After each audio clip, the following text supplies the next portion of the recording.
to be starting in just a moment here. My name's Kai. We're going to be talking today about basic workflow with iClone. Sort of a beginner slash intermediate webinar today. We're going to be basically recreating a scene from scratch, complete with character animation, facial animation, body animation, all sorts of stuff, scene creation. We're going to be doing it all within the next hour here. So we're going to have a jam-packed hour coming up with lots of tips and lots of stuff to learn. So yeah, I just want to welcome you from wherever you are in the world to today's webinar. A couple things to mention before we get started here. Like all webinars, we are recording this one. So if you miss something or if something goes too quickly for you, we're going to be sending out a video link later on where you can review it on your own time. So don't worry if you miss something, you can always check back later on. And we are live streaming it on YouTube, or we're going to publish and live stream on YouTube. Just make sure that you're aware if you're watching on YouTube, we're not going to be answering questions from the YouTube stream, unfortunately. We're only going to be answering questions in the Zoom application here. And that goes to my next point here, where if you have any questions throughout the webinar, as always, we do have a Q&A session, question and answer session at the very end of our webinar. So if you have any questions, feel free to put those questions in the Q&A section of your Zoom panel there. And I'll get to those questions at the end of the webinar after we're finished all the live demo stuff. Cool. What else do we have? Oh yeah, we're going to be sending out the survey as we always do after this webinar. So if you have any suggestions, any topics for future webinars, any ways we can improve or anything you want to learn about, put that into the survey and we'll give you a 10% discount coupon for the content store if you fill that out and send it back to us. All right. Pretty cool. I think that's really about all there is in terms of the functionality of the webinar and what we're going to be covering today. A couple promo things to mention before we get started. I'm going to go quick here because we have a lot to get through in today's webinar. On our ActorCore website, actorcore.reallusion.com, we have our monthly special. I'm going to put this in the chat window for you guys. Just be aware that we're not going to be answering questions in the chat window. So if you have any questions for the webinar later on, I'll be answering them from the Q&A panel there. Right, so I'm just going to put this in the chat window. I may put the occasional links in the chat window there. Every month there's a freebie in the ActorCore site. I recommend checking it out. And the freebie this month down here, you can see we have this. This is for signing up. This is your sign up freebie. You get these handsome looking characters and this, I don't know, green dude over here. And then the monthly freebie for everyone here is this guy right here, this kind of army camouflage army dude. So, and these are all ActorCore characters. ActorCore characters are exceptionally versatile. They actually can include facial animation. And if you've been watching our YouTube channel, I've released a couple of tutorials recently where it talks about how you can customize your ActorCore characters and animate them and everything like that. So there's tons of ActorCore characters you can see coming out here, like catering service staff, casual people. You can browse them all on your own time. These Toon figures, pretty cool stuff there as well. Yeah, check it out on your own time. I'm not going to go blabbing on about this nonsense. So we'll close that down. A little bit of as well in the content store, there's also the monthly freebie as well. So make sure you check out the content store. There's always a monthly freebie, or sorry, not a monthly freebie rather.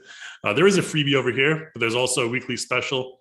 So if you click on the weekly special over here, there's a highway construction system pack for $3. All right, $5 if you want to export it to other software. Not too bad. All right, lots of other stuff you can check out there as well. I'll throw this in the chat window in case you can't find your way to the content store for some reason or the other. There we go.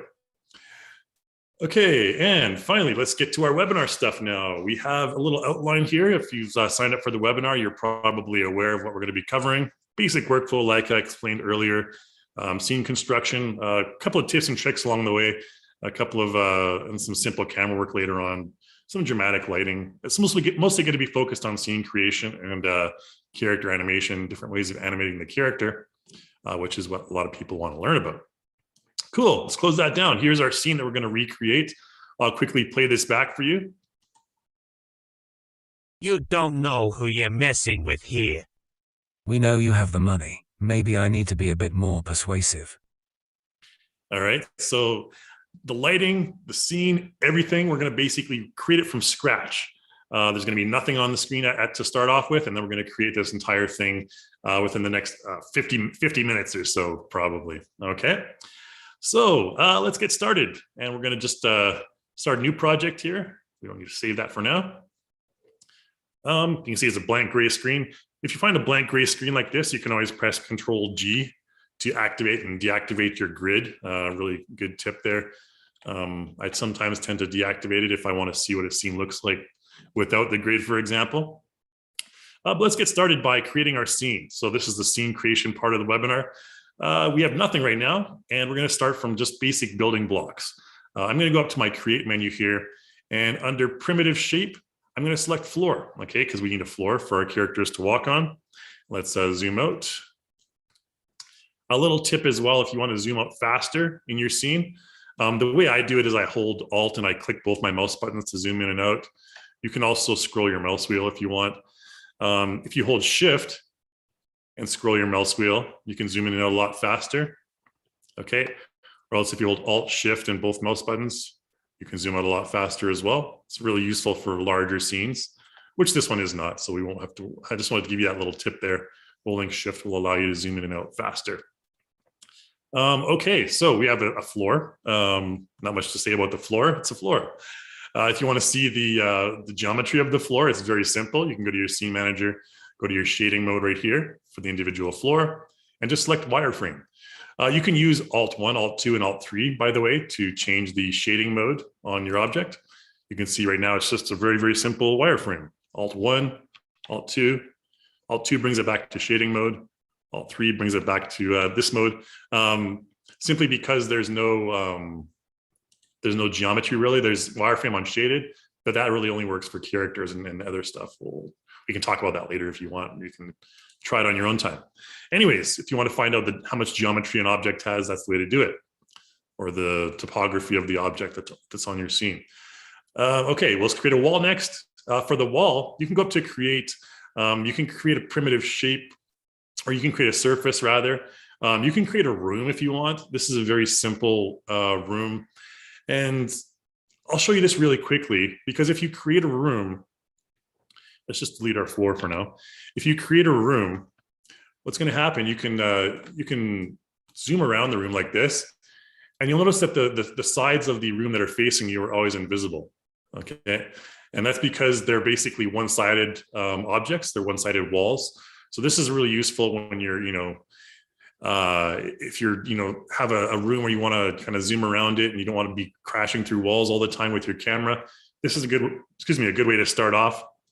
Of course, you can click this camera or this room rather, press the R hotkey. You can scale it down to whatever level you want. You can stretch it out and all sorts of stuff.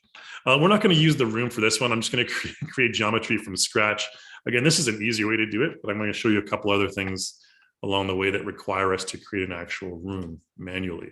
So let's go up and create our floor again, right here. Okay, and the next thing I'm going to do is I'm going to create a wall, and by going to the content manager right here. And if you go to your props in your content manager, under props, there is a folder called 3D blocks. And under 3D blocks, you will find 3D surface, or rather, just the regular 3D blocks. It should be down here at the bottom. Oh no, there's wall and floor, sorry. They've changed it a bit. So there's wall and floor down here under 3D blocks. You can find a floor here as well. It's just easier to go up to create though. And you can just double click and bring in your wall. Okay, there's my wall, coolio. Nothing too special about the wall. Now, when you're basically putting floors and walls and stuff together, it's highly recommended to use the snap to model snapping mode. And the way you can do that is if you go up to edit and preferences, there's snap to model right here, Control M. Okay, you can also just use the hotkey Control M, which I always do, or snap to grid, Control W. In this case, we're just going to use snap to model, Control M. Okay, make sure that's activated. And then I'm going to move my wall right, snapping to the corner right there. You can see when we do that, it snaps right to the corner. So you don't have to worry about anything else. You're pretty much good with the snapping right there. Cool. So we have a wall, we have a floor. What we're going to do next is we're going to apply some materials to the wall. And the easiest way to do that is we're going to use a substance material in this case, PBR substance material. Go up to media in your content manager, and under substance, everyone will have a substance folder, and there's a number of different embedded substance materials in here. You can see they have the red logarithmic flame on the bottom left there. And there's a couple other packs I've purchased, but I'm just going to use the basic stuff that's embedded with iClone here. So default, okay? So there's this bricks one at the top. All you need to do to apply a material to an object, you can double click it, or you can simply click and drag it, and it'll highlight just like that. Okay, looks a little bit weird here, a little bit larger than what we want. And if you want to really understand the scale of your scene, it's often a good idea to bring in a character into your scene first. So I'm just going to go to avatars here, or actors rather, and I'm going to go to template folder, and I'm just going to bring in one of the default characters. His name is Kevin. Outfits Kevin. All right, he's going to bring apply to the middle of our scene here. Now, once Kevin's in, we'll kind of see the scale, because I want to kind of see the scale of the bricks there. Okay, cool. So you can see those, like one single brick is probably the length of Kevin's entire body. So obviously we want to fix that. Let's click on it right now. And the first way we can fix it is go over to our modify tab over here and go to our materials. And in materials, by the way, if you want to minimize all of your sections here in whatever tab you're in, you can press Control minus. Okay, if you hold Control and press minus, it'll minimize all of these. And there you go. Okay, just kind of easier to organize a little bit more maybe. Material list, we're not going to worry about that. Texture settings, we're going to talk about that a little bit later. But the first thing we're going to talk about here is substance. You can also press the M hotkey to open it up. And substance, because it's a substance material, we can adjust a whole bunch of stuff with the substance material here. So let's go ahead and first of all, change our output size. 512 by 512, it's not like 1990 anymore, so we can probably use a bit of a higher resolution. Let's go to 2048. And you notice that when we do, right away, our wall looks a lot more detailed, especially on the, if you change for like, for example, 128 by 128, it's going to be like old school Atari type graphics. So we're going to use 2048 by now, for now. Okay, just to keep it relatively high. And then we're going to go to our basic parameters here. Basic parameters, not much to worry about here. You can use the height range and the height position. Again, this uses a height map, which I won't talk about really right now, but under advanced parameters, or rather normal intensity is one that you may want to mess around with. If you increase the normal intensity, you can see that it can get more faded out or much stronger effect. It's really up to you how strong you want to go. I'll change it to maybe like 0.8 or something, and that should be good. Under advanced parameters, here you have the brick amounts. So this is the first thing we'll want to adjust. Change our brick amount on X to 10, brick amount on Y to 10 as well. So it's just going to adjust according to the plane that it's applied on. You can randomly offset the bricks if you want. Brick depth, if you increase that, they'll come out a bit more. It'll add a bit more sort of ambient occlusion on the bottom. Again, these are all just small details that you can mess around with on your own time. There's the age one as well, which creates some sort of age kind of crumbling along certain parts of the brick. And you can change the colors if you want, et cetera, et cetera. You can change how many white bricks there are, how many brown bricks there are. So this is kind of like the magic of procedural textures using substance here, that you can modify them. You can animate all these in real time throughout your project if you really want to. But I'm just going to go through the basics of that, and that's it, because we have a lot of other stuff to cover here. Okay, now if we zoom out, you can see, okay, we have a few more bricks on the panel there on our wall, but they're still too large. So what we need to do is we need to tile the UV map. And there's a couple ways we can do that. You can go down to UV settings here, and you can adjust the tiling right here, the U and V tiling numbers. We're not going to worry about that right now, because this is mainly used for when you're applying it to a specific like shape, like a box or a sphere or cylinder or something like that. I like the way it is right now. We don't need to reapply it. All we need to do is tile it a bit more. So let's go up here to our UV settings. Under tiling, I'm going to change this from 1. Well, by the way, a couple things you need to make sure you lock ratio. It's just easier that way. And affect all channels. If we don't affect all channels, then let's see what that would look like if we didn't affect all channels, for example, and we tiled it to like 3. Okay, so right now we only tiled the displacement map, which isn't going to do anything for us really. I'm going to go back and maybe give a better example, which is the diffuse map, or the base color map rather. We change base color and we change this to 3. Boom. Now here you'll see that the height map is still the same, but only the diffuse map changed. Only the base color map changed here. So if I change this back to 1, and then I select affect all channels, and then change it back to 3, now we have all the tiling we want, and all these maps all together have all been changed. Okay, so the one that was missing out was the bump map. We take the bump map and we change this back to 1. Look what'll happen. Okay, whoops, so we have affect all channels. Okay, let's go this and boop. There we go. So we have the same result there. So that was the bump map. Okay, so let's change this back to 3 and we're good to go. Okay, now we have this one wall set up. What we need to do is we need to kind of duplicate this wall in a couple of different ways we can do that. But what I'm going to do first is I'm actually going to bake these textures, all these texture maps to our material. Just because when you have these substance materials, they're procedural, like I mentioned, so they can actually be animated. And that takes up a bit more resources. If you're like wanting to conserve resources in your scene and you're totally happy with the way the wall looks, what you can do is just bake them all. Okay. Now you have to do them individually. So select the base color and you go down here to bake substance texture. And you'll see that little flame will disappear on the bottom left of the texture map there. Okay, so we're going to do that for all of them. And all this baking does, like I mentioned, is it conserves resources, okay? Displacement is another one that you can use to increase or decrease the three-dimensional feel of your bricks, by the way. But I'm just gonna go bake substance texture. Okay, cool. Okay, so we have this one big section of wall. Let's go ahead and duplicate that. And the way we can duplicate really easily is you'll have this gizmo when you select an object right here, this thing right here, you can move it around. You can press Control Q to toggle it on and off. Generally, you're always going to want this on though, so I just keep it on.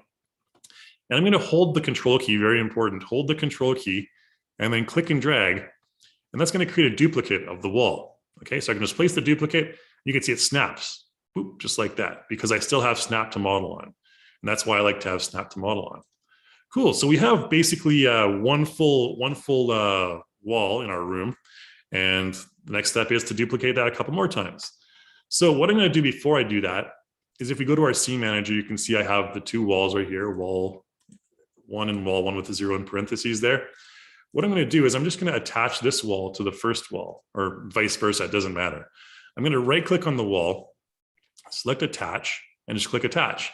And then it'll prompt me with the mouse cursor changing to select the thing we want to attach it to. I'm going to attach it to this wall here. And boom, there we go.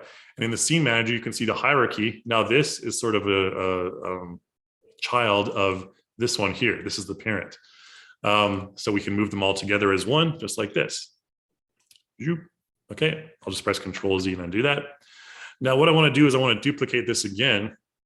Now, an easy way, if you know you're not going to have, modifying these separately in the future, if you just want this one big wall in the future, the way you can fix that, or the way you can make it so that it's one single prop for all time, basically, is just go to the Modify tab when you have the parent selected. Okay, go to your Modify tab, and under let's see here. Oh, we need to go up to our attributes. Okay, and in attributes, there's an attach section here, and there's this option for merge sub prop. That's what I wanted to say. So if I select merge sub prop, all it's going to do is if we go to our scene manager now, it's just going to be one single item. Okay, and we can't separate them any longer because they're all merged for eternity.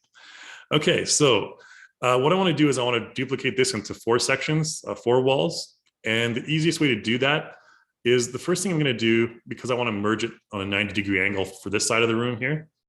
The easiest way to do that is make sure that my pivot point here, which is the origin where the gizmo is here, go to your modify tab, and there's a section called pivot.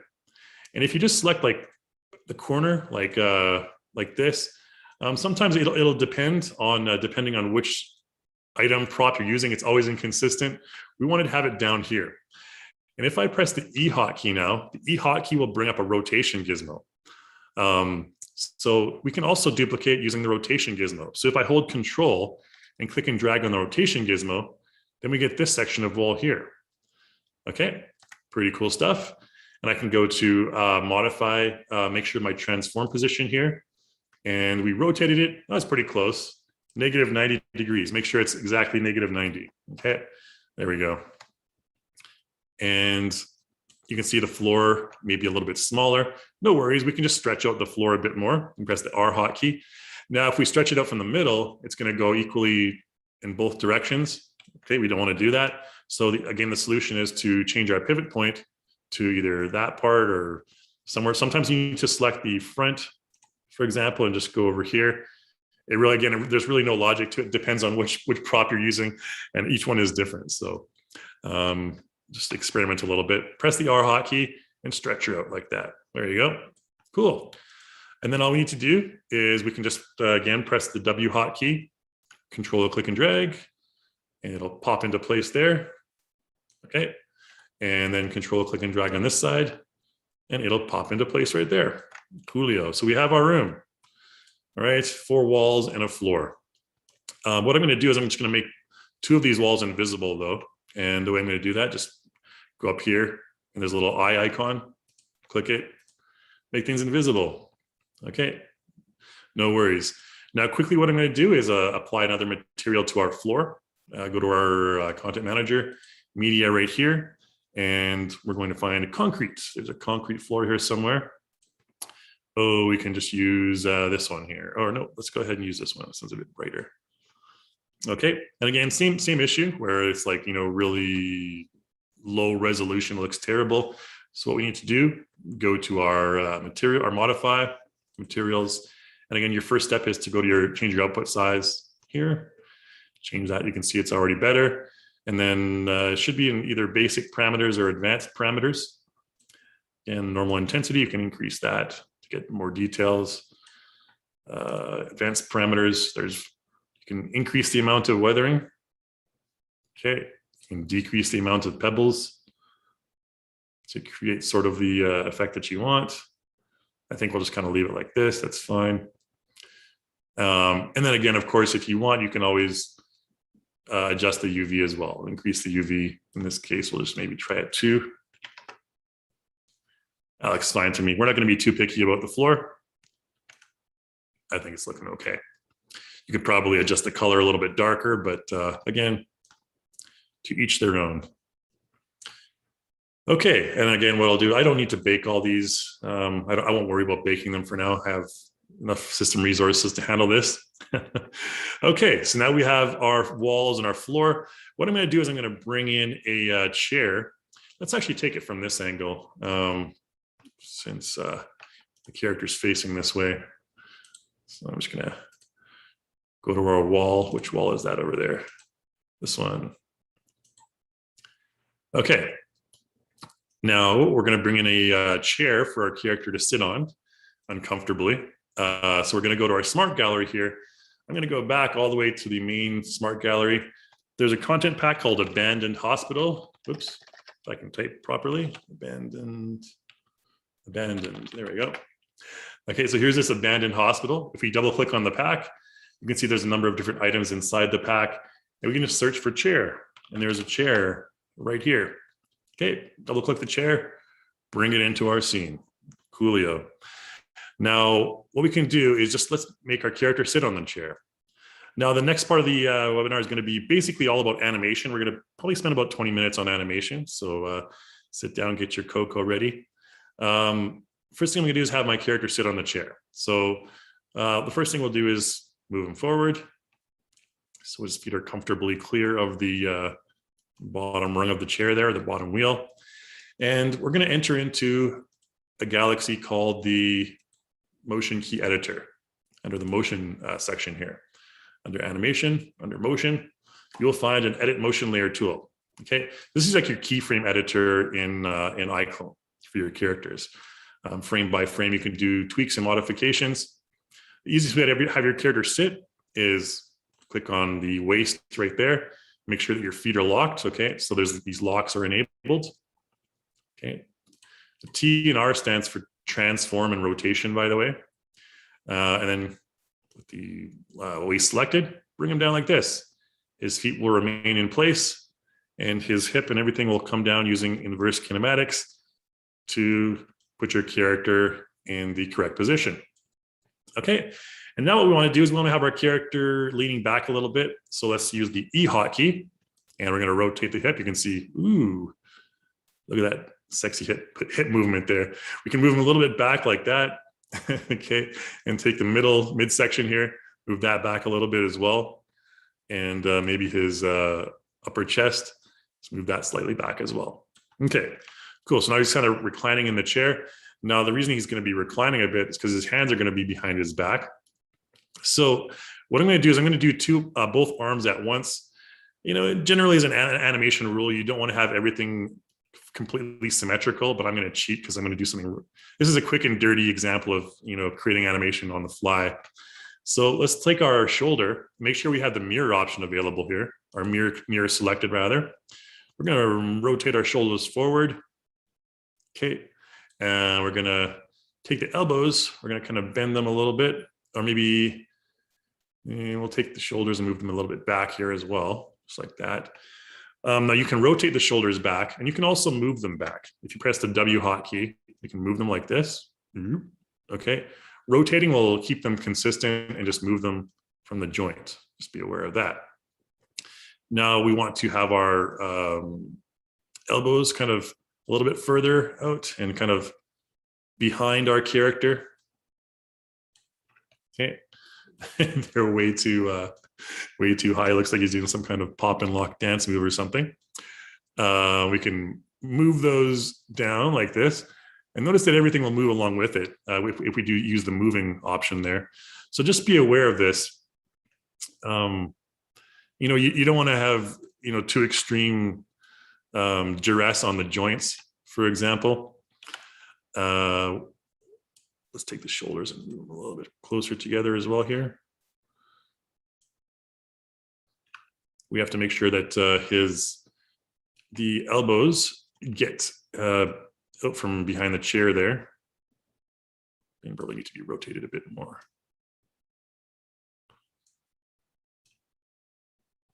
This can be a lot of fun to get all the rotation and everything correct. I think maybe the shoulders need to be moved back as well here a little bit. Or rotated back a little bit rather.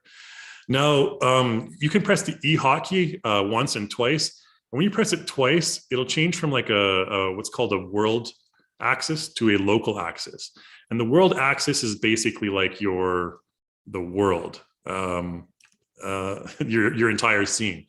The local axis is going to be like your character's axis. I can explain more about that later if you guys want to learn more about that. But the purpose here is just to kind of get these hands in place so they can be cuffed properly. Okay. And again, generally, you're not going to want to use the mirror option for animation that's accurate anyways. Okay. We'll just work with this. Okay. I think they're fine. He's looking okay. I don't want to spend too much time on that. So what I'm going to do is I'm going to bring some handcuffs in here. And those can be found in the Smart Gallery. Back in the main, let's just type in handcuff. There is a policeman uniform and gears content pack. Okay, this is one I highly recommend purchasing from one of our developers, Antarius. We have this handcuffs. We can just click and bring it in. Now, if you want to align something, like say, for example, I don't want to spend time wasting time, you know, moving it around, getting it closer to my character. If I want to quickly align something to any other object in the scene, all I need to do is have it selected and go up here. You can also use Control L as a hotkey. Click it and then click on whatever you want to align it to. In this case, it's the character. We're going to select X, Y, and Z. Okay, and now it'll be at the pivot point of our character. Or you can choose the center of the character, which in this case will be around his lips. did I press? Oh, yeah, we're in the window here. So I'm going to press OK. And now it'll be in the center right there, sitting right on his lap. Okay. And we can easily bring that back. Again, pressing the W hotkey. In this case, I just noticed a bit of a snapping there. So I'm going to press Control M to turn my model snapping off. Okay. Again, you can go to the preferences if you want, but I'm just going to do it really quick here. All right, let's try and position these cuffs on him. Pretty good. We can probably rotate them a little bit just to kind of conform a bit more to his the angle of his hands there. And this is a good example I'll show you of using the local versus the world axis. So this handcuff, this is the local axis we're using right now. So we can move it like this, up and down in relation to where the handcuffs are. If I press W again, it'll change to a global axis and it'll just go up and down according to the world axis. Okay.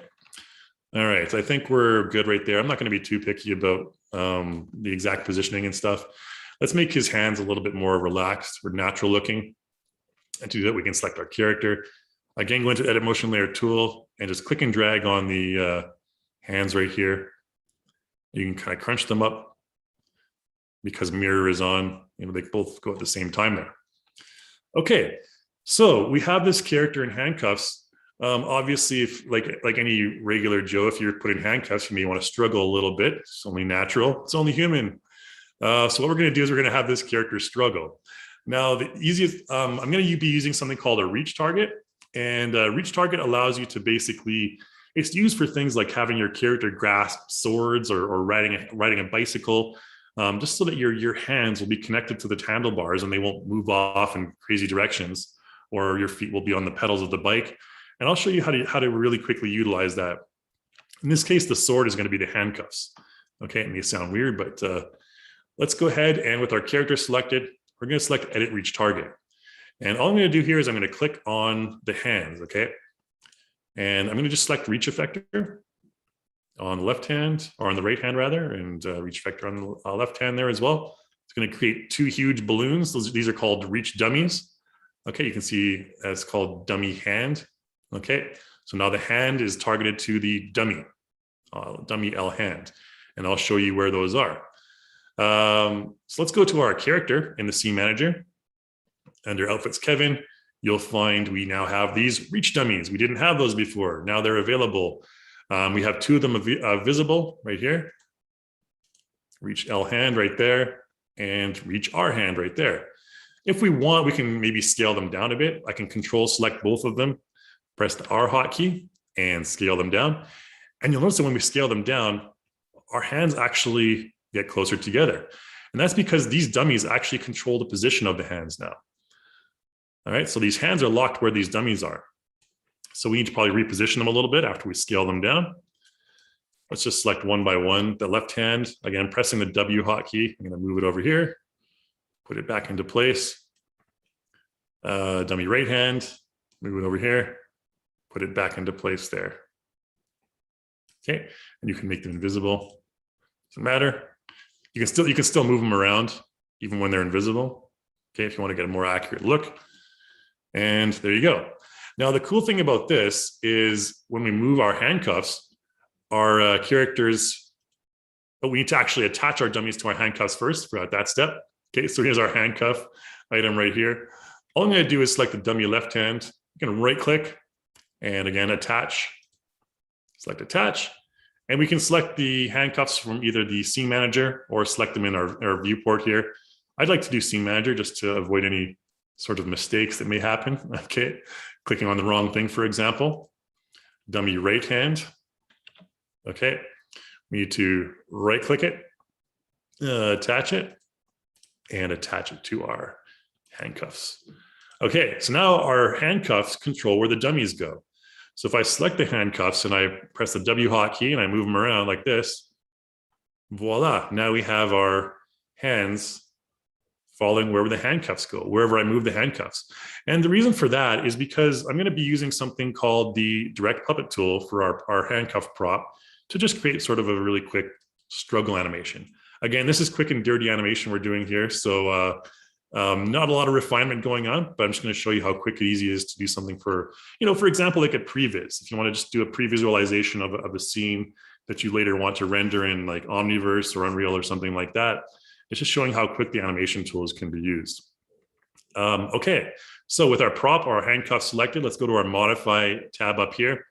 Go to attributes, or rather, sorry, animation, and we have something called prop puppet. Okay, if we select prop puppet, what's going to happen? We have simple prop puppets templates here. We can just choose like vertical movement. If we preview that, you can see this allows us to move and record. You can see the timeline at the very bottom there is moving along, okay? And we can record this in real time, which is really cool. If you want to have like a more detailed control over how your prop moves, you can go to the advanced tab up here, and you could choose something like this rotate, for example, or this rotate. Let's see what happens if we select this rotate. We move it. It's only rotating on the one axis at 720. That's pretty powerful rotation. So what I'm going to do is I'm just going to maybe change this to maybe something like 30. Okay. I'm going to actually change all the rotation values to 30. Could be 30 or 20 or whatever you want it to be, something small. And we also want to enable some movement. Okay.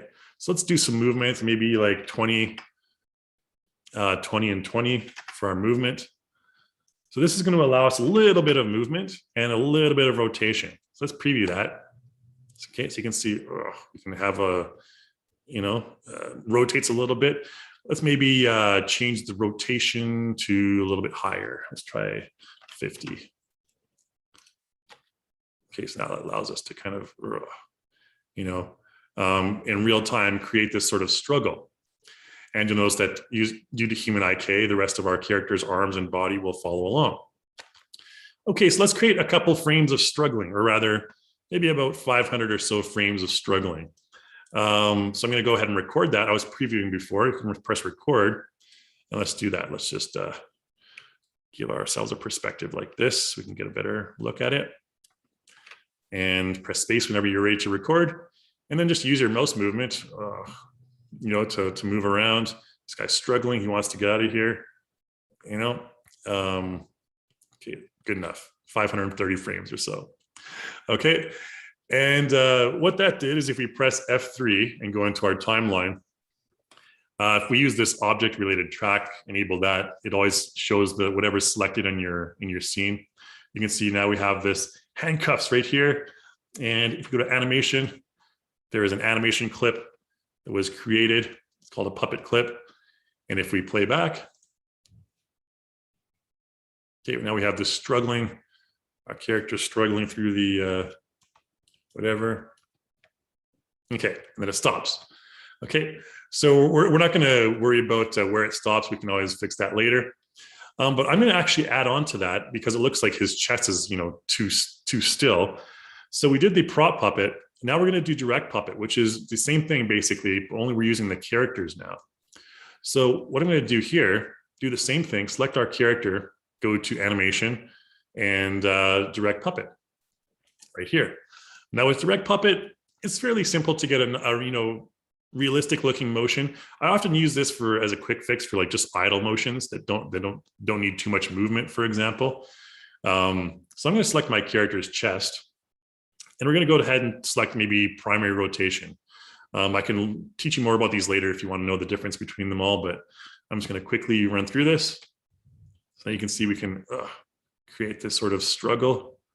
Okay, so the character's kind of struggling like that. Okay, cool.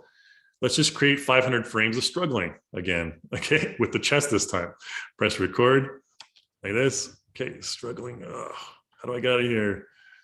And don't mind if his arm is kind of clipping through the chair. We can always fix that later, of course. Okay, 500 and so frames of struggling. Now we can do basically layer on top of that. So what that did is that created a puppet clip in Kevin's motion track there.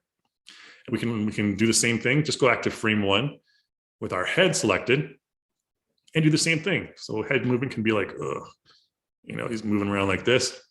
So let's go ahead and record that just to record some head movement. Okay, He's like, oh, how do I get out of here? Of course, his face looks very stoic because we're going to add expression later. Looks fairly emotionless for a struggle.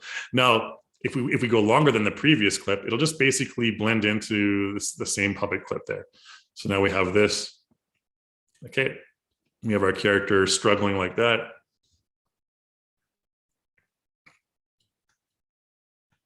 Okay, good enough. Maybe not the most convincing performance, but for a couple of minutes, not too bad.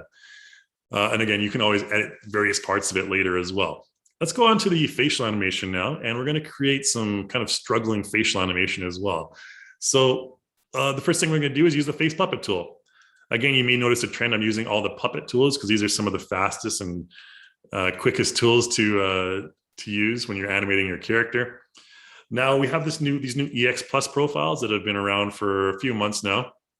And these are just basically profiles that utilize the most detailed blend shapes on the CC3 base plus characters. Again, I can tell you more about that later if you wanted to learn. But if we preview, you can see, let's zoom in on our character's face a bit more here. If we preview, notice kind of a bullseye that comes up on the screen. We can use our mouse movement to generate. It's very similar to the direct puppet. Again, real-time mouse movement generates these expressions on the character's face. Now, you can use your home row key, Q, W, will create a worried expression. And these correspond with these facial controls down here, okay? So W and then E is like an angry one. R is like another angry one. This one's more like a stubborn kind of angry.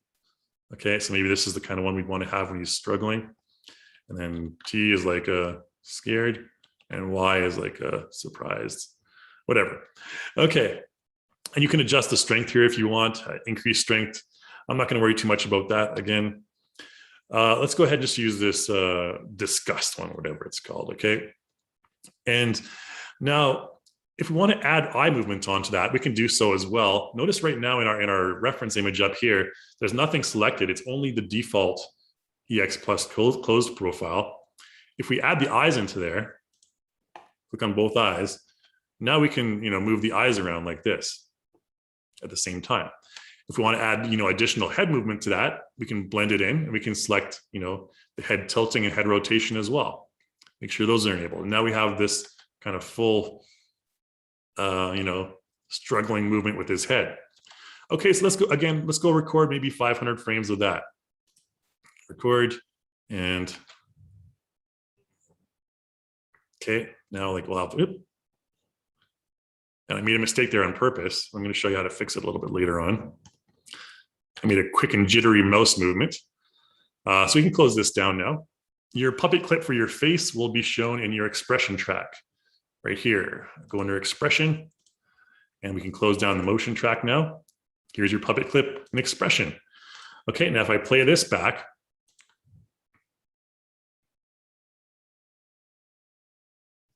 notice right there, I made a really quick mouse movement to the right.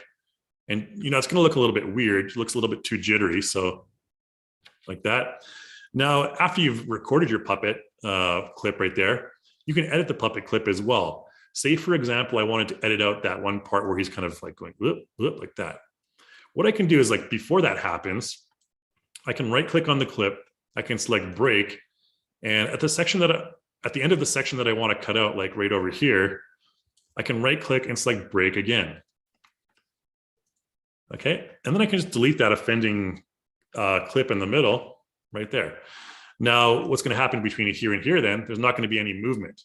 But what I can do is I can click and drag on this end of this second clip here and create what's called a transition area. So what's going to happen, we can move it up slightly as well. What's going to happen is that's going to transition from here to here. So it's a very smooth and easy way to just kind of cut out any sort of glitches or jitters that you find in your expression. Okay, so now if we play back, all right, still angry. You could be angrier, whatever. Okay, good enough. So now we have that. What we're going to do next here is we're going to have our character kind of talking. But before we do the talking, we'll bring in our second character. And we're going to have him just basically do some animation. We're going to apply some animation clips in the background. So if you recall, we had our kind of rough looking hitman type dude in the background. So what we're going to do then is just select the character. I'm going to bring him in. I have him saved as a custom character.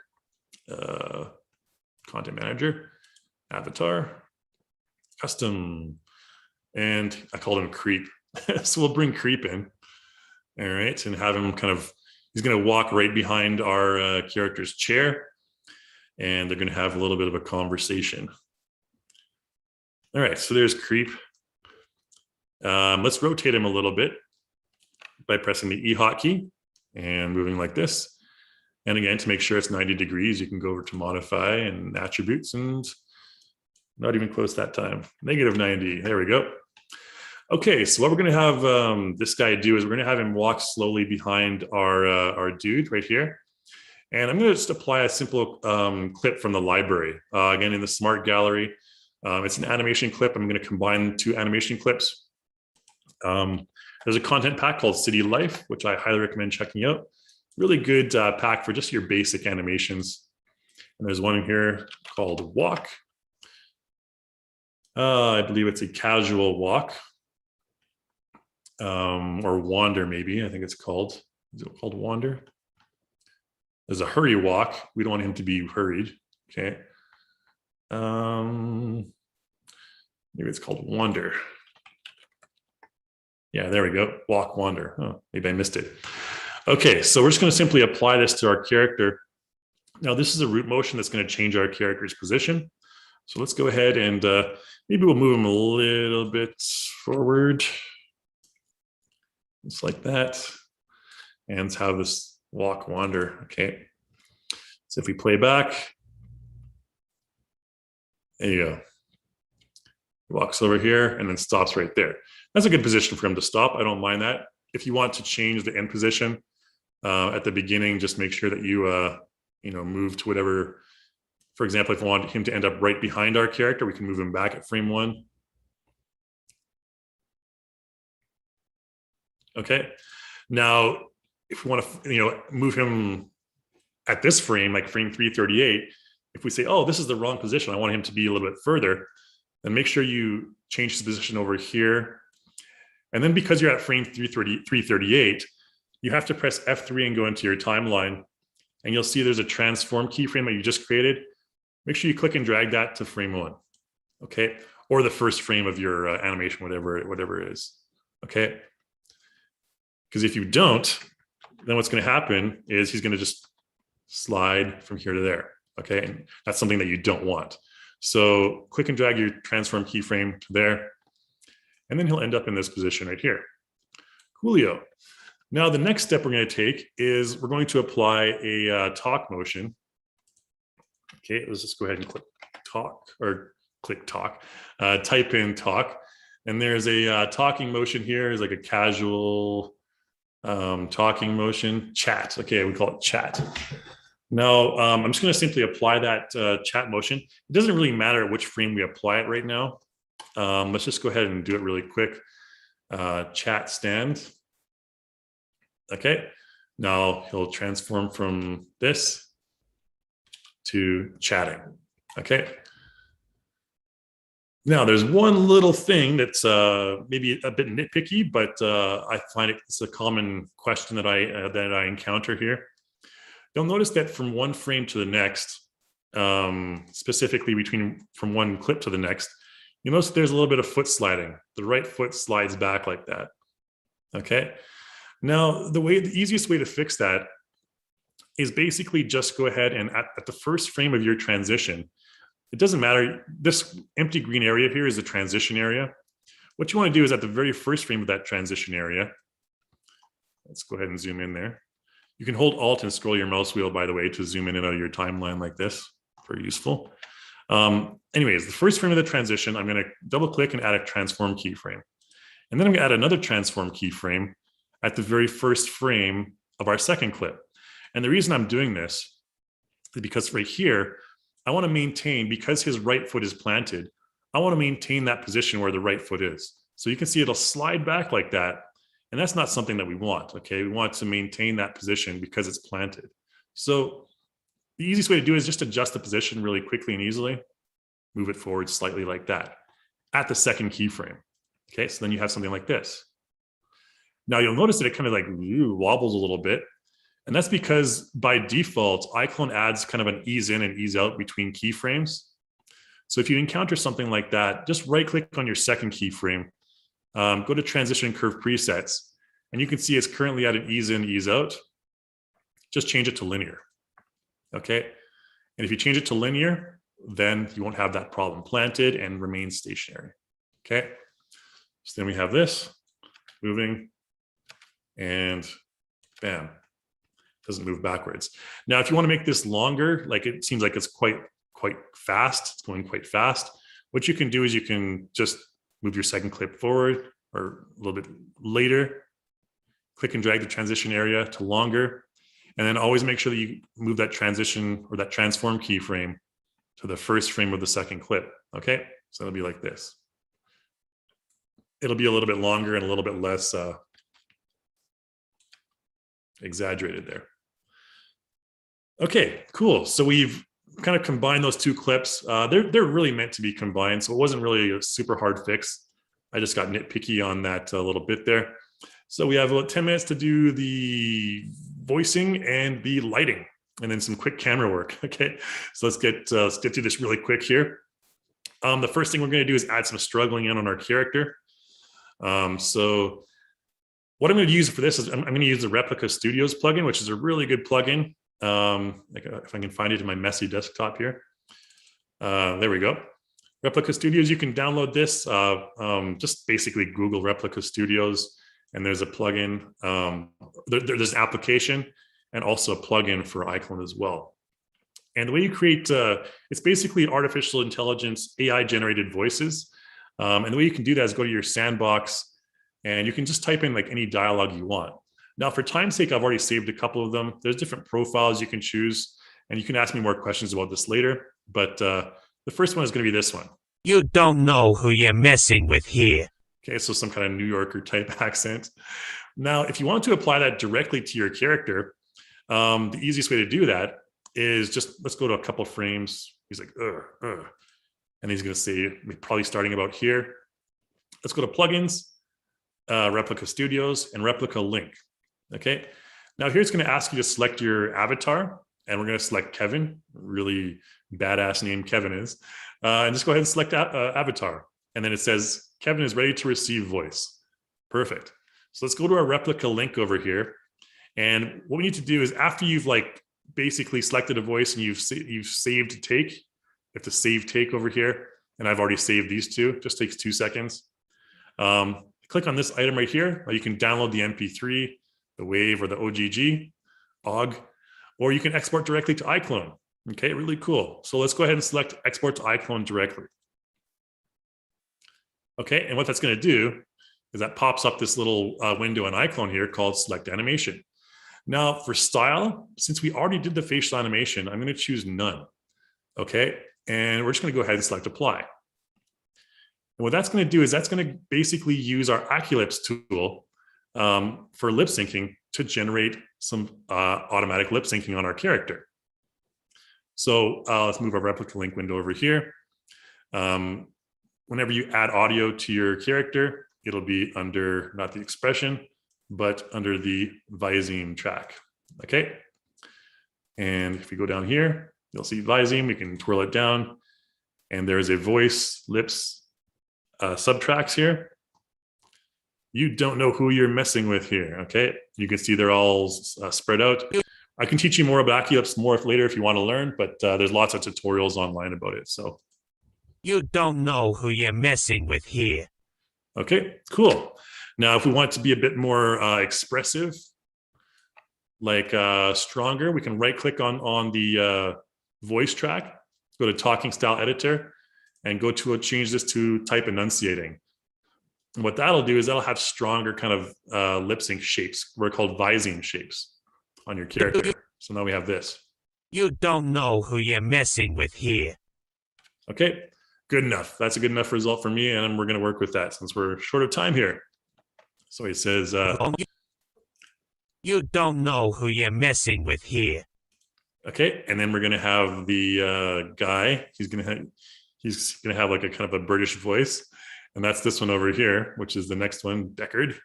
Okay. We know you have the money. Maybe I need to be a bit more persuasive. Okay, so let's go ahead and again with the replica link.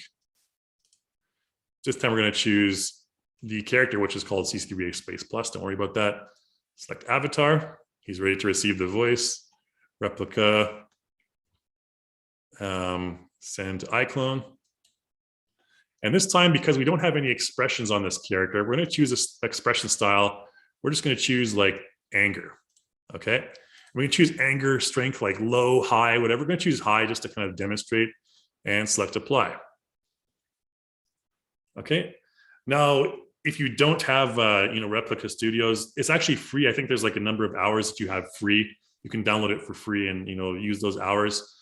So now we did this and we have our character CC3 Base Plus. And you can see here, we know you have the money. Maybe I need to be a bit more persuasive. Okay. So Aculips automatically generated this, which is really cool. Now we have the second character. With here.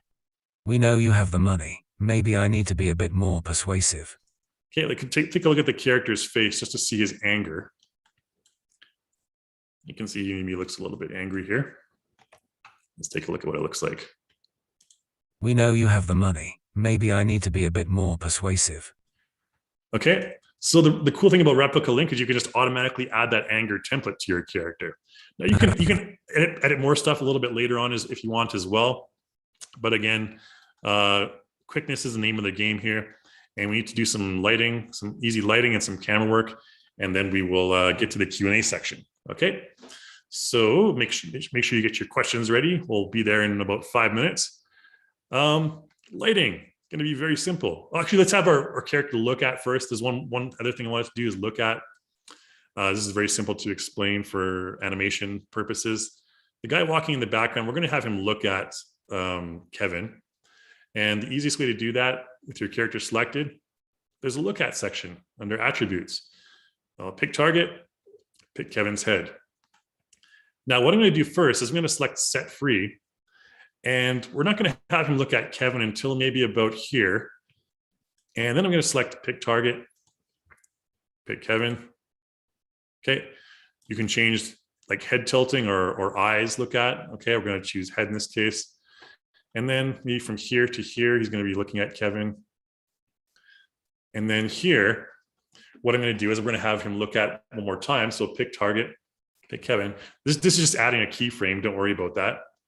And then here, we're going to set free.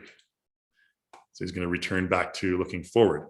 Now, if I press F3 and go into the timeline, we're going to open up the only track we need. It's called the constraint track. Right here. Now here in the constraint track, you can see there's a look at, and you can see here we have our first, I set the first keyframe at the very beginning, which is a set free. And then here, he's looking at Kevin, looking at Kevin, looking at Kevin. You don't know. And then here, between here and here, he's going to stop looking at him. Okay, so let's just take that vocal down there. It's annoying. Okay, so here and then here to here, he's going to slowly return. Okay, so look at is, it can be baked into your character's animations to change the FBX or whatever. Just be aware of that.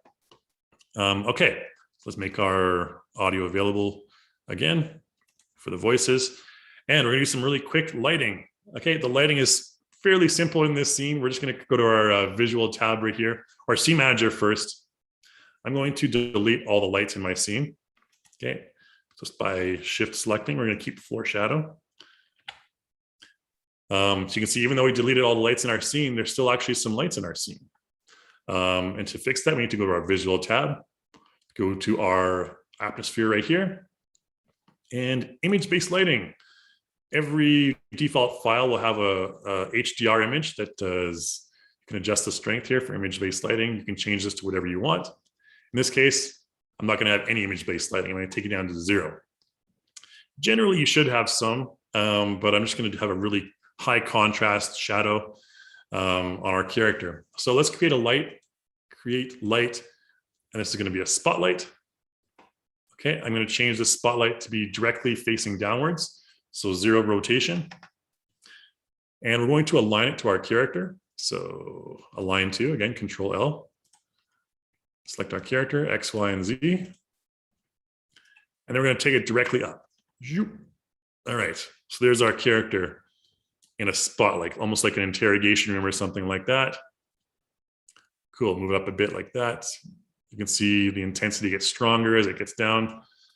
What we can do here is change our multiplier value to a higher value to make it stronger. Maybe something like 4. We want our shadow darkness to be very dark, okay? And since this is very high contrast, now you can see as our character walks in the background, you can't really see him. So what I want to do is I want to increase the angle of our light, just like this. And now you can kind of see our character's legs, which makes it sort of a bit like ominous looking. Okay, I kind of like that, you know, where you can only see his legs, you can't really see his face. Now, what I'm going to do, on top of that one single light, I'm going to go to visual. We're going to go to global illumination here, which is essentially going to create light bouncing in our scene. So select global illumination right here, enable it. And now you can see our character, there's a little bit of light bouncing, and now you can kind of see our character's face. So this is for more realistic lighting, okay? Like that, there you go. And if you want to increase the strength of that, the bouncing, you can increase the bounce strength, okay? And increasing the bounce strength will just make more bouncing, more light bouncing in the scene. So, you know, 5 is fine. Again, I'm giving you a crash course in lighting here. So there we have our scene like this, and good to go. However, I'm not really, I want to create some facial or some light on our character at the very end. So you can see at the very end here, his face is too dark. And so what I'm going to do is I'm going to create another light, another spotlight. And we're going to have this spotlight look at our character. And the way you can do that is select modify. So lights can look at characters too. You can pick the target and pick the dude's face. Oops. Let's pick target, pick his face. There we go. And let's position it to somewhere like above him, maybe. Okay, and it'll kind of just focus that light on his face. Just because we don't want the character's face to be too obscured, you know, by darkness. There you go. I think that's fine. The position looks good. Okay. Now, when you notice I'm moving it at frame 263 here, obviously that's not something you want to do regularly. What I'm going to do to make sure that it stays like that the entire duration of the project is I'm just going to go ahead and it's more of a shadow like that. I think is cool. Okay, I'm going to right click on it and just select remove object animation. So that means even if I go back to frame 1, or we have light, okay, never mind. We have follow, or look at rather. So we have the look at, should not be enabled. Oh, we enabled it after that point. Okay. So this is not something I wanted to do. Press F3. Again, your spotlight will have the constraint track. Let's just delete that look at constraint, like selecting it and just pressing delete. Okay. So now it'll stay there the entire time. Okay, 2-minute camera animation, and then we're done. So let's create a couple of cameras. Create camera. Our first camera is going to be a slow pan from right to left, just like this. We probably could have a light kind of shining on the back wall there to see the brick wall, but it actually looks a bit more ominous if we don't. Okay, we're going to just position our camera right here. And right out of the range right here. And then as we move along, we're going to kind of follow the character to about this position right here. Okay, so that basically just created this. You don't know who you're messing with here. We know. And then at this frame here, we're going to create another camera that's going to be focused on our characters or the creep's face. Let's create camera again. And this camera is going to be positioned right here. Now we want to kind of have both characters in the screen. I'm just concerned about the background there. It's all gray. Don't worry about that for now. What we're going to do is have the camera right here. Let's change our camera properties here. Now, when you're maneuvering a camera around the scene, generally you'll have something selected. Okay. Let's do something an angle like this, maybe. You'll have something selected. If you want to change your modify panel to your camera attributes instead of your character attributes, just press the U hotkey. Okay, so U will toggle between your camera and your last selected item. Okay, very useful. So we want to make sure we have the camera. Let's go to camera. Let's change it to a higher depth of field, something like 100, just to avoid getting that weird background there.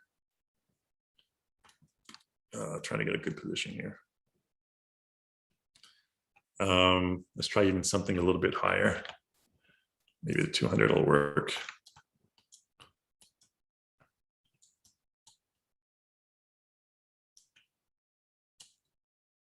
I want to have him like in the top corner. Let's change that to, I think 105 will be fine. Just ignore that little gray area in the top right there. We can always change that as well if we want. The project settings. 2D background. Just change our background color to black. There we go. Okay, problem solved. Cheap and easy way. Okay, so we have this camera positioned right here. And what we're also going to do is we're also going to have a depth of field effect right here. So let's just go and do that down closer to the bottom. Depth of field, activate, pick target, pick our dude, and we're going to, let's just pick target again there.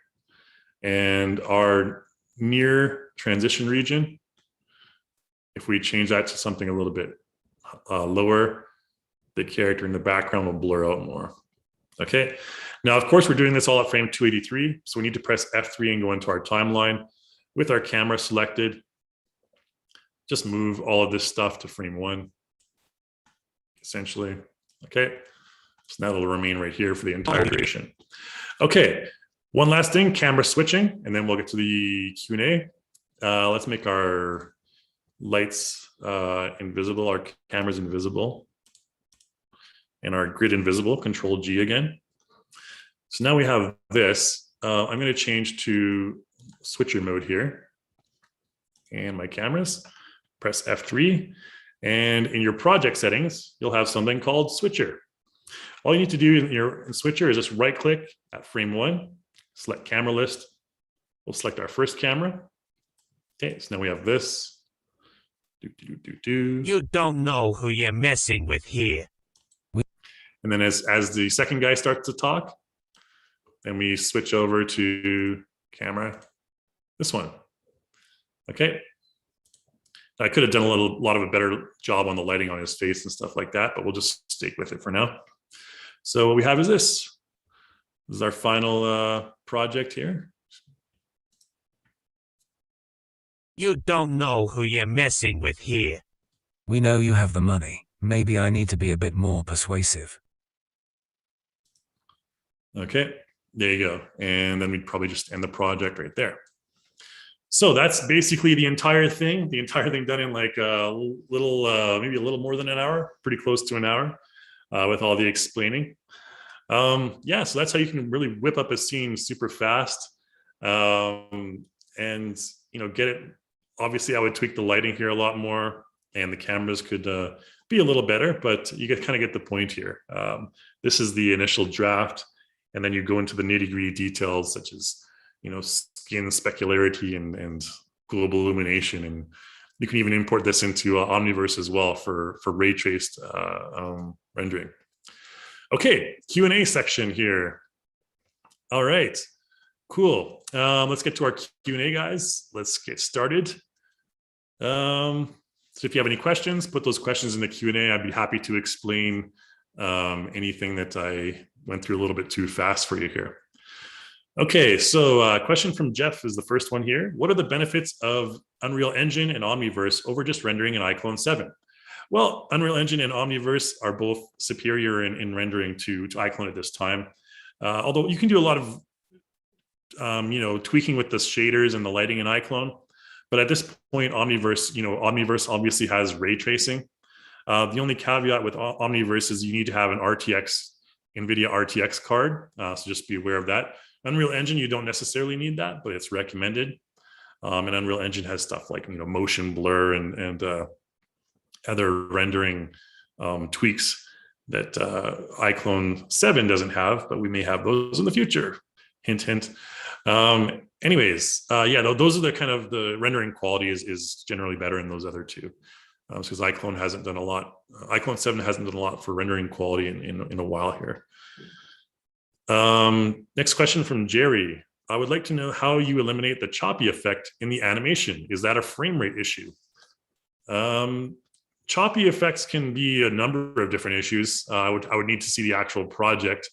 I did kind of fix one of the choppy animations earlier with the facial expressions. I kind of showed you how to, cut out the offending cancerous choppiness in the animation and kind of blend it over. It really depends, Jerry. It could be a number of different things.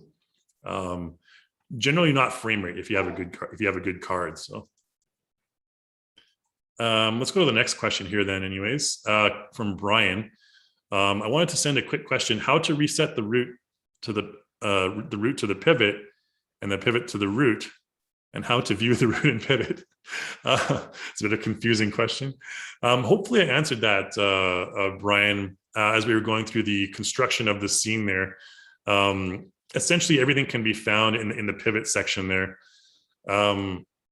Unfortunately, with your character doesn't really have you can't change the pivot of your character, but any prop you can. So if you select the prop, for example, like the floor, whatever. Let's just change to our preview camera in case here. If you select the floor, again, all those pivot options down here, under pivot. You can actually set the pivot manually as well, which I didn't bother doing. Okay, if you select edit pivot, you can select the pivot position manually that way. All right, next question from Joseph. How can you change the default frame rate, which is 60 frames per second? I want to drop it to 24 frames per second. So right now we don't have the option for that in iClone 7. That's coming up really quickly though with the launch of iClone 8. Project settings, you don't really have the option to set your frame rate in the project settings, but you do have the option when you're rendering to render at a different frame rate. So if you render a video, for example, shouldn't have closed all these things down. There is the format. Frame rate down here. So you can manually set your frame rate here. But again, it's not going to be completely accurate. You can change it to 24, but it's not like a real 24. It's kind of just adjusted a little bit. But that's really what you're stuck with at this moment.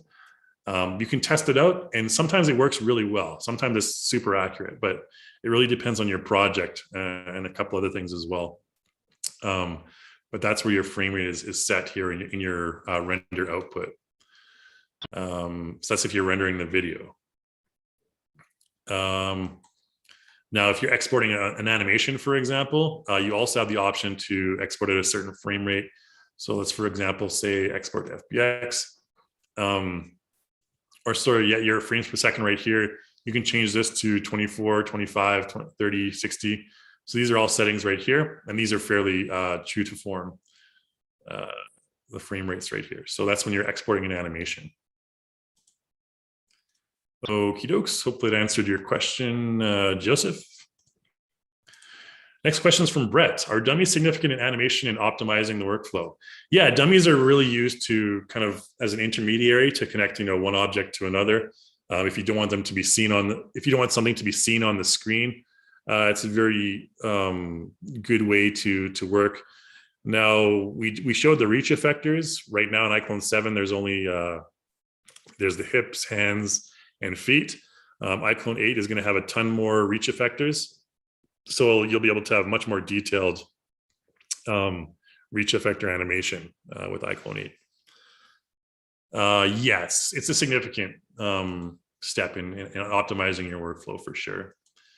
Specifically, if you have an object your character is holding and you want to move that object, like I did with the handcuffs or a sword or something like that, or the handlebars of a bike.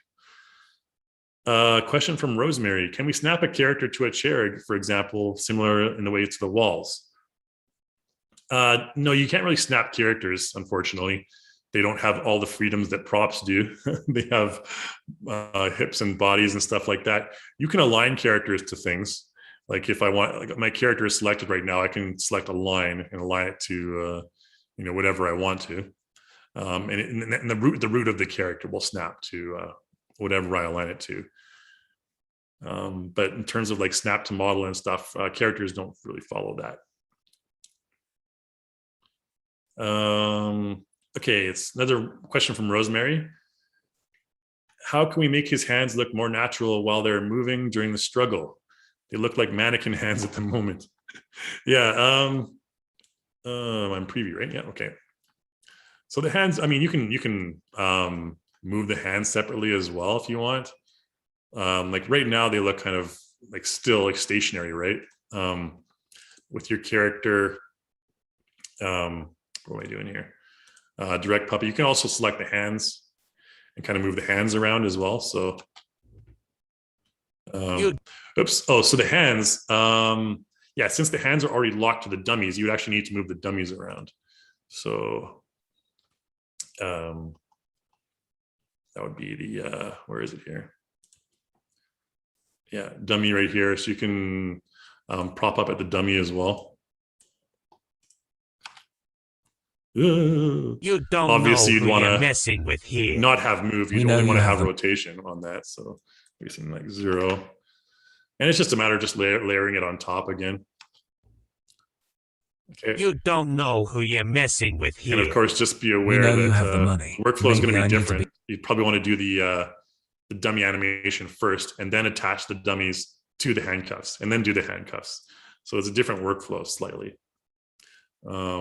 But you can also do keyframe animation frame by frame as well, which isn't too hard. You can just make them move and move the fingers individually. Of course, that just takes more time, but it's going to look a lot more realistic. And if you want realistic, if you want a good look, then you want to do keyframe editing generally. Jeff asks, can you loop the walking animation? Yeah, absolutely. You can loop the walking animation super easy. Now, just be aware with root motions like that motion. Root motions are motions that actually change the position of your character on the screen. So the one that we applied to our creep character, he was actually walking forward, okay, when we applied the animation. However, let's bring in like a different character. I'll just bring in like a dummy character to show some sample work here.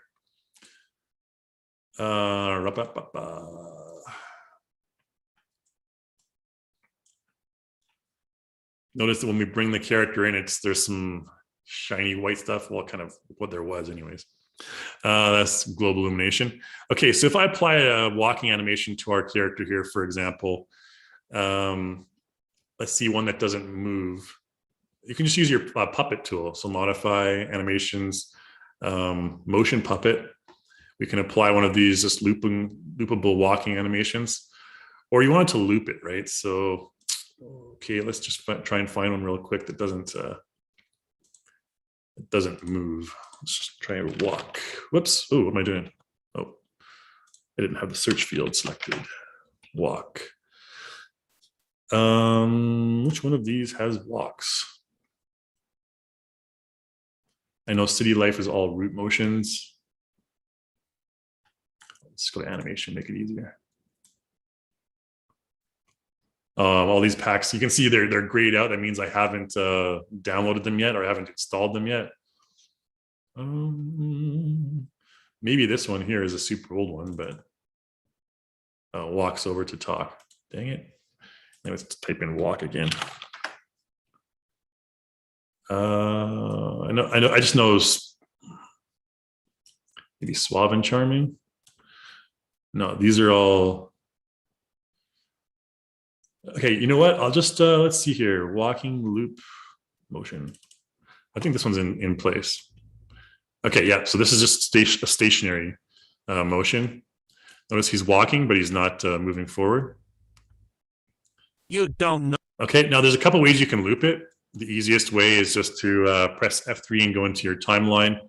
Have your character selected. You'll see the animation clip right here. Just click it. Make sure that you have this option up here selected called loop in your timeline, and just click and drag it. And it'll create infinite loops of walking. Okay. Let's just turn off that voice. So looping, just walking, and flawlessly loops into the next one. Okay, so that's the easiest way to loop an animation. The other way is, if you want, you can just go to the first frame, apply your walk, and then you can click on your clip.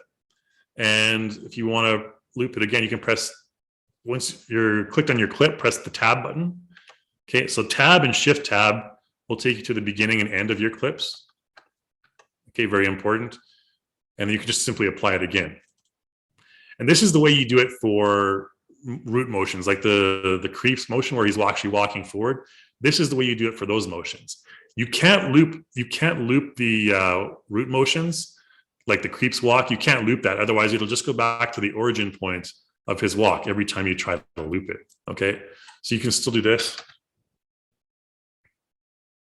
Okay, and you can see it creates that transition. So just nix that. Okay, and when you get rid of the transition, it's a flawless loop. Coolio. This is kind of important. I'll show you an example of how that would work with the city life motion that I applied to the creep there. Where is it? Walk, wander. Okay, so let's move this to frame 1. So he'll move forward. And if I try to loop it the traditional way, he'll walk forward and then he'll pop back to the origin point. So that's obviously not what you want. So what you want to do is shift or press tab, go to the end of that frame or end of that clip, and just simply apply it again. Okay, because what that'll do is that'll generate a new route at the origin point. Okay, so then we have like this. I'll just keep walking forward. And of course, you want to get rid of that transition. Cool, and it'll just walk off into the darkness. Okay, it's kind of an important thing, so I wanted to spend a bit more time on that for you guys. That probably clears up a lot of issues that the newbies have. Speaking of which, Todd says, total newbie, can you share how to import and activate your own voices? I'm guessing there's a writing component that goes along with the audio files and the other programs.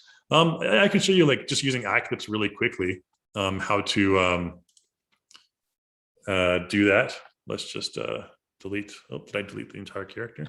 I did. Excuse me. Let's just delete his animations. Oh, and he doesn't have a mouth, so he can't talk, unfortunately. Let's say Outfit Kevin here is feeling particularly sassy. And oh, I probably want to adjust the shadows here as well. Just notice I didn't, shadow bias is something that I want to adjust here. Shadows, global darkness multiplier, and strength, and resolution. There we go. Now it looks a bit better, less bias, maybe -1. That'll make things look a bit more realistic. Oh, maybe a little bit more bias we need. Notice there's those like lines on his head there. Generally, bias will get rid of that, or increasing the resolution. There you go, 4K. Sorry, I got like totally distracted. I'm sort of ADD with this stuff there. Okay, just wanted to tweak those shadows a little bit. What am I gonna do? So Kevin's feeling sassy after that guy says his bit. He says, what does he say? Oh, you have the money. Maybe I need to be a bit more persuasive. So then Kevin's gonna say, you know, what should he say? I don't know. I'm kind of caught here. Anyways, to create some lip syncing animation the manual way, you can do it with your voice. You can go ahead and create scripts and you can use Aculips, which is the recommended way to create a lip syncing animation now. You can record your own voice right here. You can use text to speech, or you can open an audio file. So if I wanted to record my voice, I don't know, what would I say? Something like, hey, you got the wrong guy, you know? Okay. I'm telling you, you got the wrong guy. Okay. Press OK. And just generate text. Now, because the audio quality from my mic might not be the best. Okay, you got the wrong guy. It didn't really translate, I'm telling you. So if it's red here, you can fix that. You can say, I'm telling you. You got the wrong guy, and then just select the line. It'll fix it for you. And then if you can preview it here.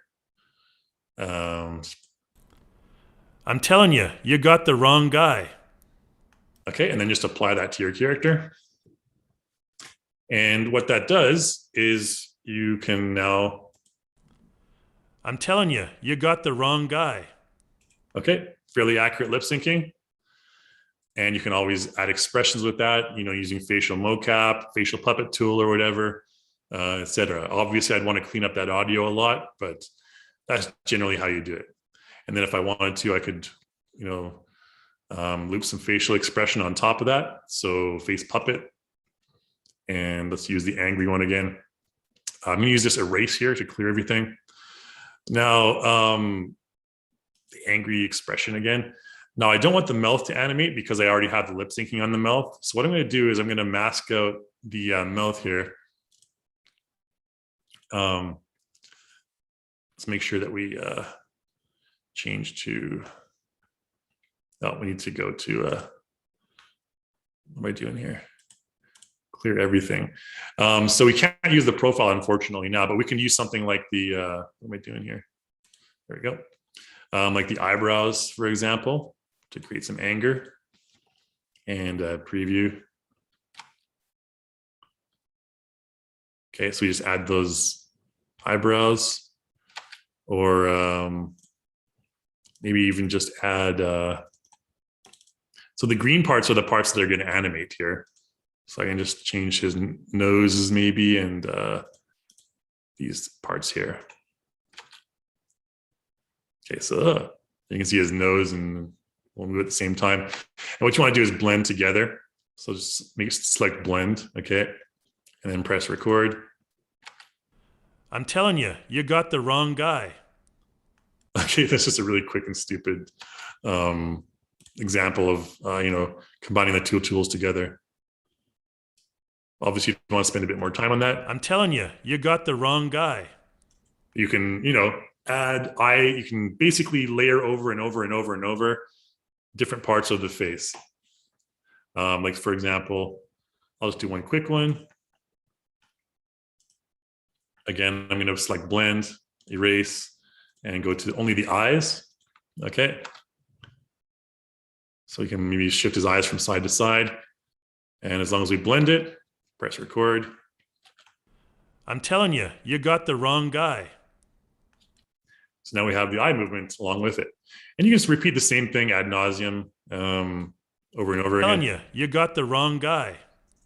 Okay, and then of course you can manually do the keyframe editing on top of that. Okay, lots of things you can do. Okay, next question from Michael. Do you still use the light tool, or did you create lighting to replace that? I think maybe, Michael, you're talking about the embedded light props in iClone. If you're not, then correct me, but there are some embedded light props in iClone here. I even forget where they are. Oh, light tools right here. Yeah. So these ones, I mean, they're still legit.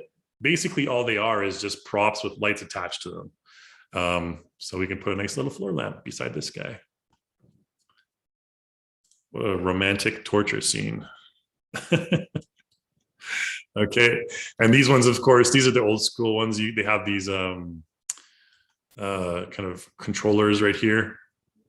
You can adjust the position of the floor lamp, turn it on or off, et cetera, et cetera. But basically all these are is if you go to them, you can see it's a floor lamp mesh with a spotlight attached to it. Essentially, that's all it is. So you can create these from scratch. You can even change the light color. Red. Ooh. Okay. But again, notice that the effect on the lamp won't change, but the light will change. All right. I'll just delete that ugly looking lamp there. And let's go to the next question. Another question from Michael. Besides voice, where would be a good place to get footstep sound effects and other sound effects? Oh man, I've had the same sound effect library for so long, I haven't searched for any new ones. Maybe someone can help Michael out in the chat rooms because I haven't been looking for sound effects for ages. And I can't even remember the names of the sites that I used to go to. I always just signed up for like Envato or one of those marketplaces, like a membership where you had like unlimited access to all the sound effects. But again, I know that maybe not be in the budget of everyone. So you can try and find just search like free sound effects on Google essentially. Sorry, I can't give you any specific site on that, but maybe in the chat window, if someone knows of anything, they can let Michael know and you can check there.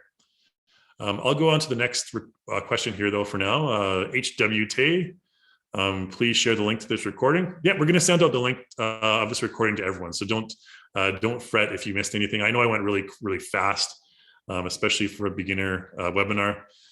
So yeah, you can always review that later on your own time. Question from Rosemary.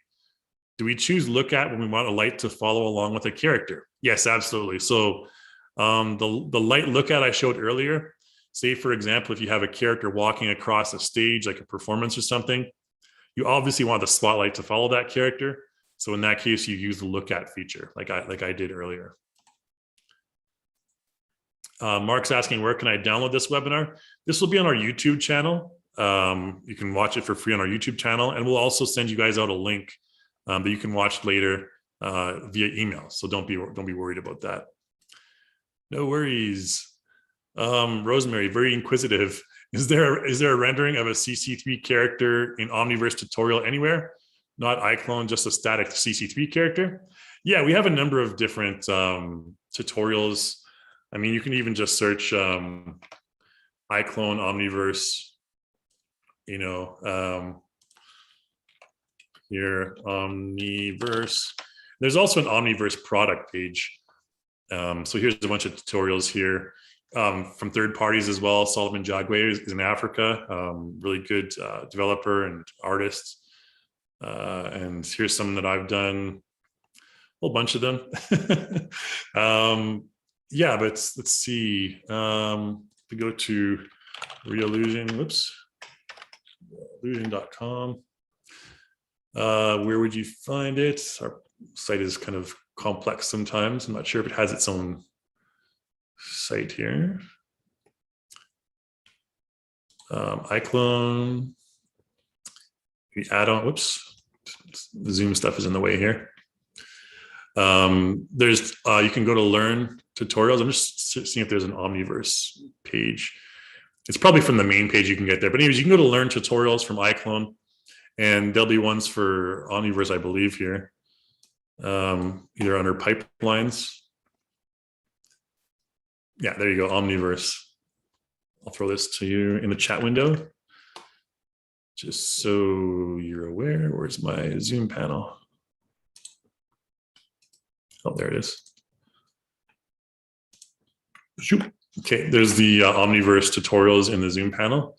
If you guys want to check those out, that shows you how to render a character. There's two of them may be relevant to you. Render realistic humans in Omniverse is really good, and then render cartoon characters in Omniverse, for the more Pixar type style. Okie dokes. Next question from Kim. Will iClone 8 have live link with UE5? Absolutely. Not UE5 is already in like beta. There's already a lot of people using UE5. You can apply to use it if you want. You just have to get it from Epic. Yeah, iClone 8 definitely will have live link. We intend to stay updated on all things Unreal. Question from Michael: how do you save and export the character motions you created in the scene for use later in something else? There's a couple ways to save your motions. Let's use an example on the creep. Let's make this guy invisible for now.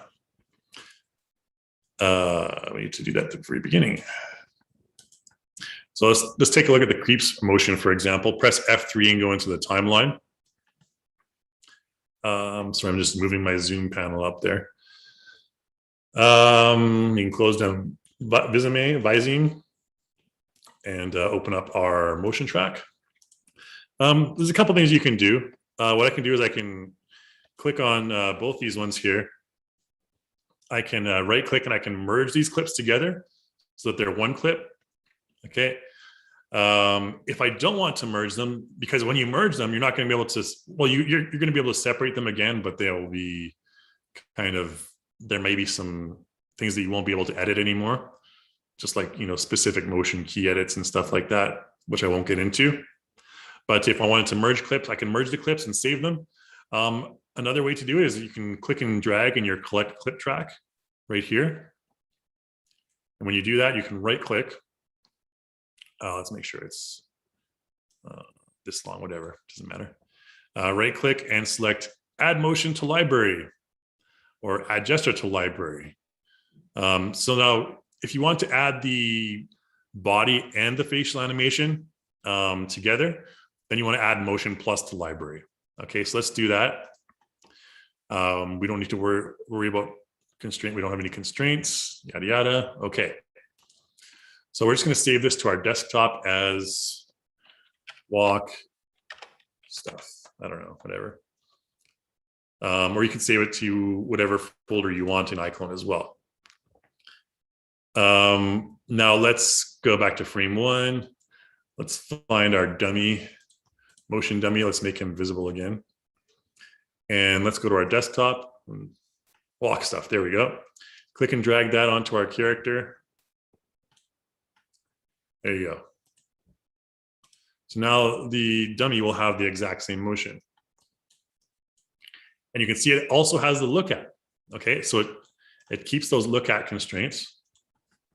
You don't know who you're messing with here. We know you have the money. Maybe I need to be a bit more persuasive. I think it doesn't save the audio. Got the wrong guy. Okay, yeah, it doesn't save the audio, just the mouth. And now I probably chose the wrong character since he doesn't have a mouth. But you can just imagine with motion plus, his mouth will go along with it too. Okay. Now if you wanted to merge the clips, there's another way you can do it. You can shift and select. You can separate these, by the way. You can just, if you want to only save the walk wander, you can right click on that and just go ahead and save clip. Okay, you can save the clip separately. Okay, or I can shift select both these clips and I can select merge clips. Again, it's going to put them into one, and then you can save that clip. Where am I here? Oh yeah, we'll call it, so the other one is motion plus. This is just an eye motion. Okay, so this is only the body, just be aware of that. So this is walk stuff body. Okay. Oh gosh, hard going from a laptop to a mechanical keyboard.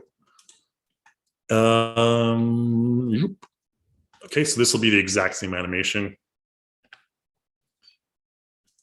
Body stuff or walk stuff too. There you go.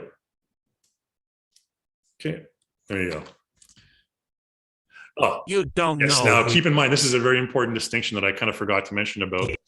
If you save the clip, it's going to keep the transformed data from the original.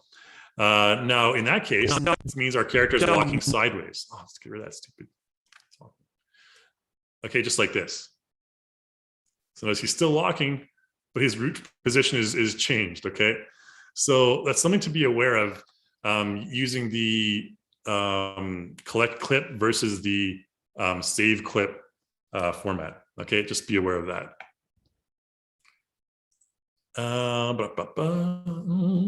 Next question. Jerry, is there a Toon Shader webinar or tutorial on iClone? If not, will there be in the near future? Currently, there's no plans for a Toon Shader webinar. We have a couple tutorials that deal with our original Toon Shader. It's fairly old now, though, and we'll have an updated version in the next iClone.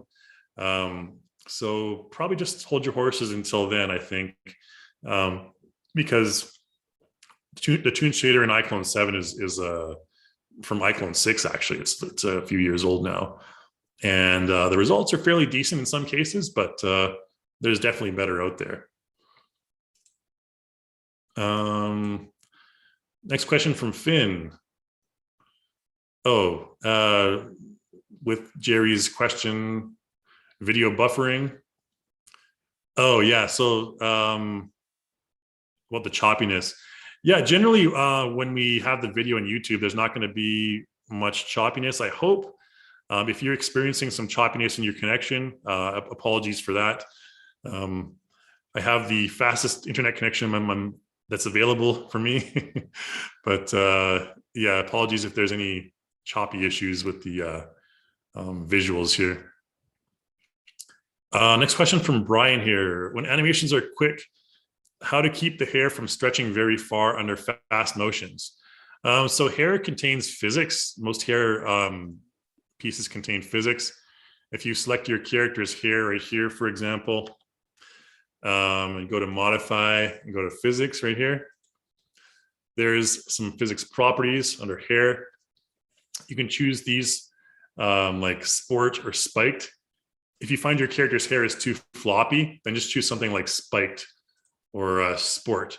Because what that'll do is that'll basically change the values down here. Or it should. Oh, you have to double click it. Okay. And it'll make it less elastic and more firm, like it has gel in it or something. Okay. You can see the frequency, tether limits, and all these things change.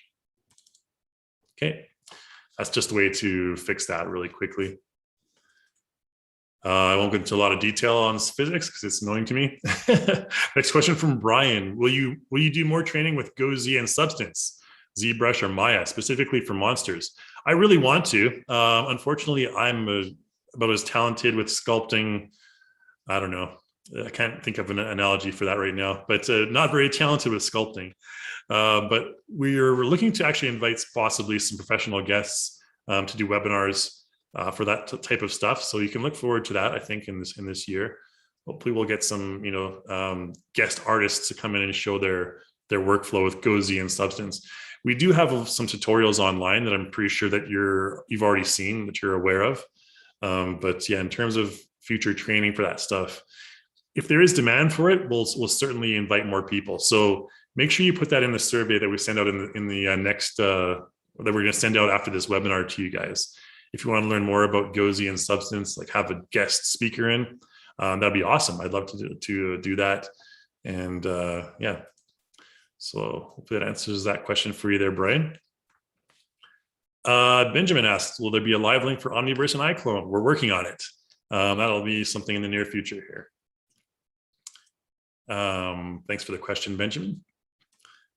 Next question from Antonio. Can you use the avatar toolkit to control the CC3 avatar? Good question. The short answer is no. CC3 avatars are totally different in structure than the avatar toolkit characters. For those of you who are not aware, the avatar toolkit is kind of an older pack that we had where you could control a number of different monster characters that were made based on a template where you can control their eyelids and expressions, sort of using a different interface. And yeah, it was only used really for those characters and a number of other characters that were published by our developers. But yeah, the short answer is no, you can't use them to control CC3 avatars. Question from David. How do you edit the curves to smooth out animations and apply the principles of animations more to your work. We have to have a curve editor. The curve editor is actually a plugin. It comes free with a lot of the bundles now, but the curve editor is something that you need when you're editing. For example, you can right click on any object with a curve editor. So this is, I'm not sure why it appeared there. For those of you not familiar with the curve editor, this is how you can, adjust transitions from one point to the next. Yeah, there's just our, so you can see it, these curves are all linear. These are just, what are these here? Yeah, position X, for example. Oops, there it is. So it goes from here to here. If you wanted to change this, you can, add some keys and adjust the positions of it, and do different curves. Oops, what did I do there? I haven't used curve editor in a while. Oh no, so we do want to, yeah, anyways, you get the point. I won't go into the curve editor tutorial here.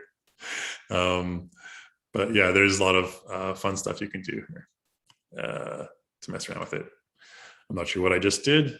Just kind of showing the tool, but yeah, that's what you use for transitions from, any number of different scenarios. Another question from Michael: can you animate individual finger movements? Absolutely, yes. So what I did in the motion key editor earlier with Kevin's hands there, you can select the character, motions. Oops, let's close down our timeline here. What did I do? Oh. And you can select one finger. I'll select this band here. Okay, they're mirrored right now. Individual parts can be adjusted separately. The pinky swear. Anyways, I think you get the point. Probably could use this angle, is better. Anyways, yes, they are animatable. Hopefully that answers your question there. Ramona, where do you think people should start when it comes to creating a full scene, minus the real technical stuff? For instance, would you create the character and then animation and voice, or scene first? Generally, you'll want to have your scene first. I mean, this is just a general workflow for producing any sort of animated special or project. You want to have your set. It's just like, imagine doing a play, right, on a stage.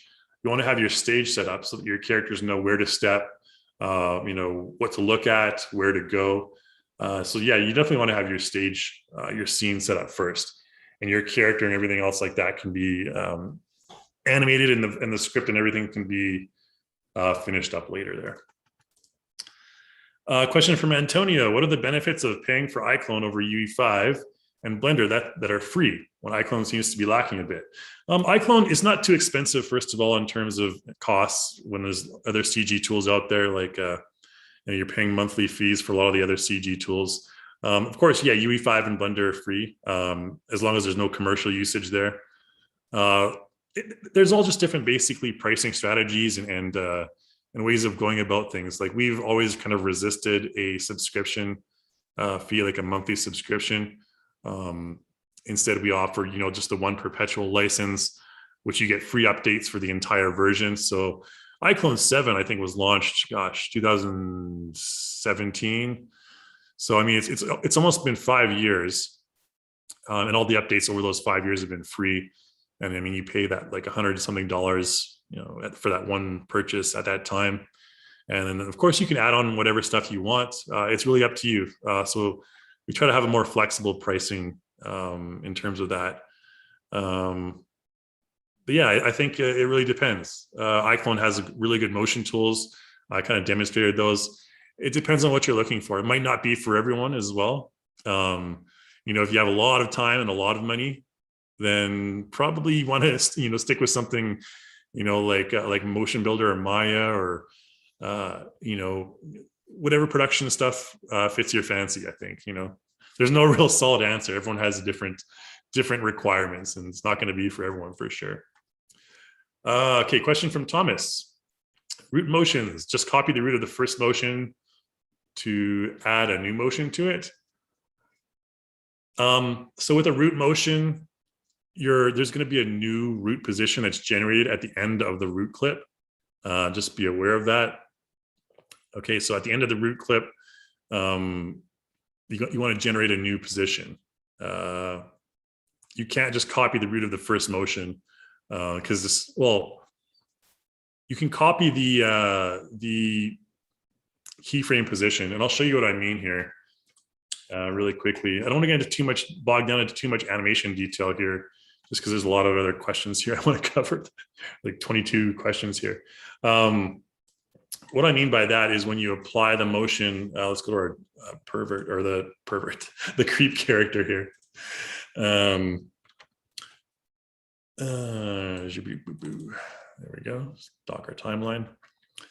So, we merged it. So, yeah, generally, you see there's this motion layer clip right here. This will be the keyframe that indicates the change in root position. And we've done too much to undo all this stuff, but you'll find each clip will begin with this motion layer key right here. And you can copy and paste that. And that's the root position. Okay, that's the actual root position clip or keyframe rather. I know that doesn't explain a lot because I can't really show an example because I merged the clips, but this was left over, and this is the motion layer root position that you want to copy. Hopefully that makes sense to you if you're familiar with root motions and stuff. Oh, awesome. Thank you. David, any idea when iClone 8 and CC4 to be released? I get that question pretty often. iClone 8's looking at the beginning of Q2 of this year, or end of Q1 possibly, but most likely Q2. CC4 around the same time. Probably middle of this year, I think, CC4. Brett asks a good question here. Why is ActorCore a different package, and why would I need it? So ActorCore isn't necessarily a package. It's just kind of a site that has a lot of resources, both character and animation resources. There's been kind of a surgence of like ArcViz, which is architectural pre-visualization, where a lot of people, they don't have like modeling skills for characters. They don't want to spend a lot of money on generating custom characters. They just need your generic type characters to put in the background of their scenes, for example. And these kind of characters really fit the bill in that case. If you go to the actor section of ActorCore, there's just tons and tons of different people. If you're not like a professional modeler or professional animator, or this is a really good resource for you.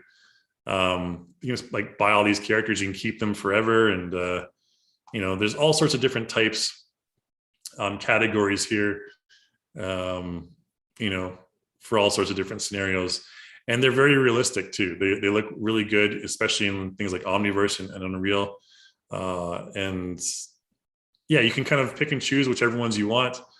If you're starting a project where you want to do some corporate training, for example, maybe you want to pick up this pack with these business people, and have them all interact with each other. Facial and body animation completely compatible with iClone's tools. Yeah, that's really for the characters. And then of course there's the motions, there's tons and tons of motions. You can see literally thousands of motions. You can buy them individually. If you don't want to purchase a full pack, you can just search for something here. Like if I wanted to search for talk, oops, not tall. There's no tall motions. There'll be a whole bunch of different motions here under talk. They'll give you the packs at the top and various talking motions, yada, yada. Hopefully that gives you a little bit of an answer there. Walter says, for sound effects, go to Ben Sound, Artlist, Upbeat, Pixabay, etc. Thanks, Walter. I remember Ben Sound. I've used them before for non-commercial projects, just messing around. Really good audio on that site. Another question from David. Will we be able to run both versions of the software as we transition? Yeah, absolutely. They're not going to require you to uninstall iClone 7 to install iClone 8. Question from Mark. I'm wanting to make videos using the Unreal or Unity engine rather. How well does the pipeline work from recording all face puppet animations and mocap data using Real software into the Unity engine? It works quite well. It's perfect. We're working on a live link for Unity as well. Then right now the animation and everything is completely easy to import in. There's an auto setup plugin for Unity. So basically when you bring your character creator characters into Unity, all the materials and the shaders will be properly applied. You don't have to manually assign them and everything. And it's super easy to retarget the rigs and all that stuff. So yeah, I mean, there's not a live link like we have with Unreal just yet, but it's just super easy to bring the assets into Unity for sure, just because we have those auto setup plugins. Okay, question from Daniel. How would you change the direction of a root motion, say if you want your character to walk in a circle or around a corner? Second question, how do you create a custom walk cycle without it being a root motion? Okay, yeah, so I'll answer your second question, Daniel. The first one is a bit more complicated, but I'm going to tell you for sure, iClone 8 is going to solve both of these issues that you're having very easily. iClone 8 is exactly what you're looking for when it comes to these problems. So you can really look forward to that. It's going to make walking around in corners and circles and everything like that super easy. Like you can control it in real time. The second question about the run cycle or the walk cycle. Let's use our dude as an example. What am I doing here? There we go. Well, my timeline's going all crazy. That's annoying. Okay, anyways, let's close it down for now. Frame one, dude with the running cycle. Whoops. So I applied that one motion. I'm just going to do the same thing again. Smart gallery. I think it was in like Suave and Charming or something like that. That content pack. QRS. There we go. Walk. Yeah, this one here. Walk loop. So basically what you want to do is change your transform position. Okay. So of course you have this walk right here. 1, 2, okay. Again, just loop it. And then you want to change your transform position. So just go from here. Let's see how many steps. Maybe he's probably around here somewhere. I'm just estimating. Oh, and of course you want to make sure that you don't have the ease in and ease out selected. Just make it linear.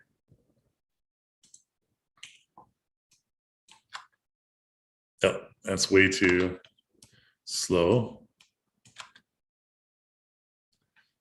I mean, the thing about here, you got to be really, it's really touchy in terms of foot sliding. Okay. Just like that. Probably even faster. There you go. That's better. Okay, but again, it's just kind of a hit and miss or trial and error of getting it to work properly. That's how you can move your character forward just using those loopable motions anyways. All right. Hopefully that answers your question, Daniel. I mean, Daniel, for you specifically, I'd recommend, keeping up to date on iClone 8, the features, because it's going to be super good for animation like that. Question from Juan, is there any advantage to using iClone with Omniverse compared to iClone with Unreal Engine?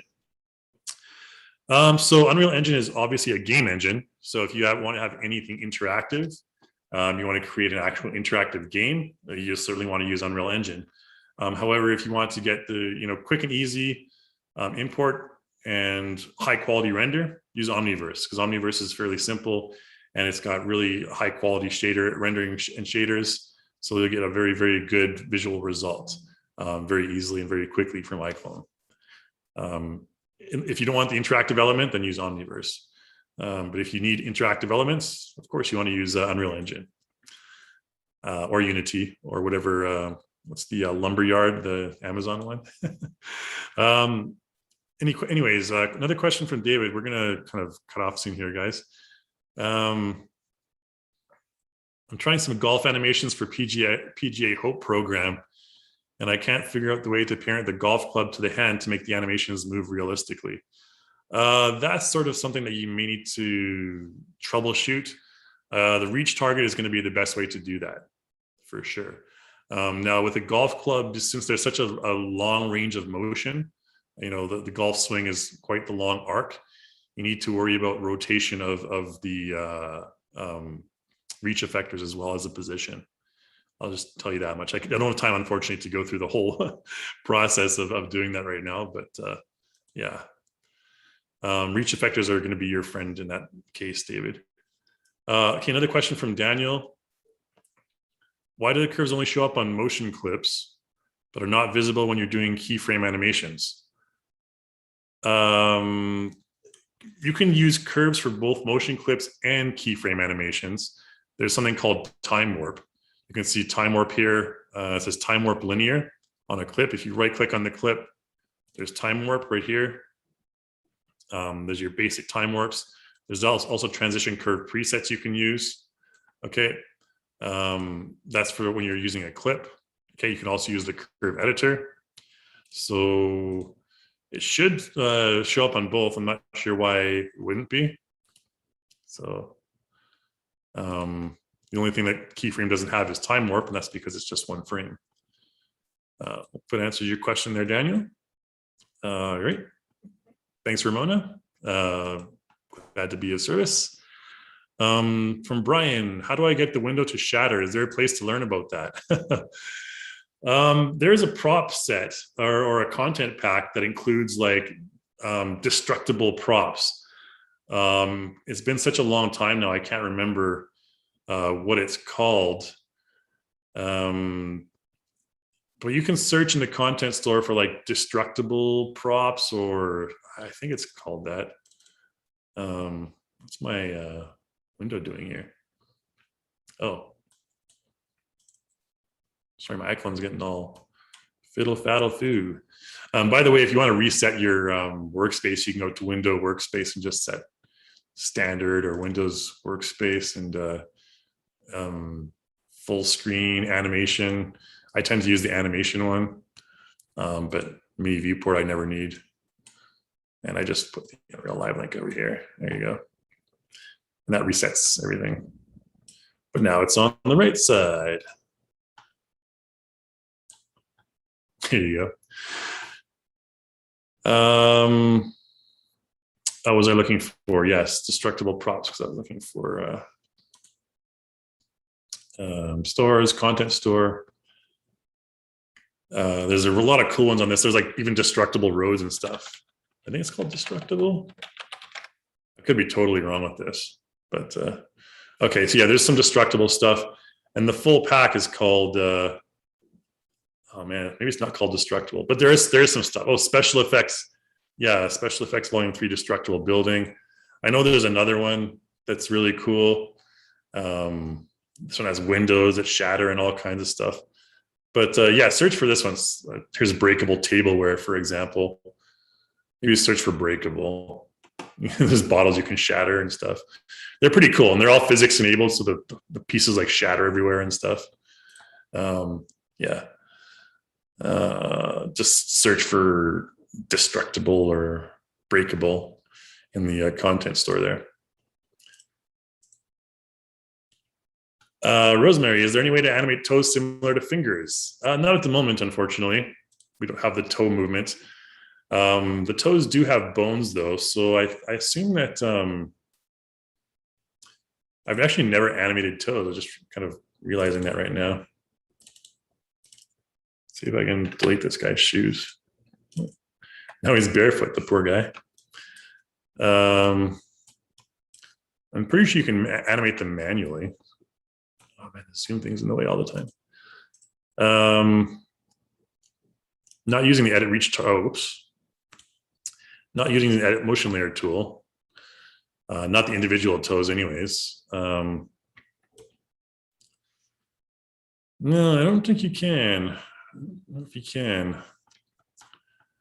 I don't know that you can animate the toes individually. I thought they may have their own separate rig or their own separate bones, but maybe not.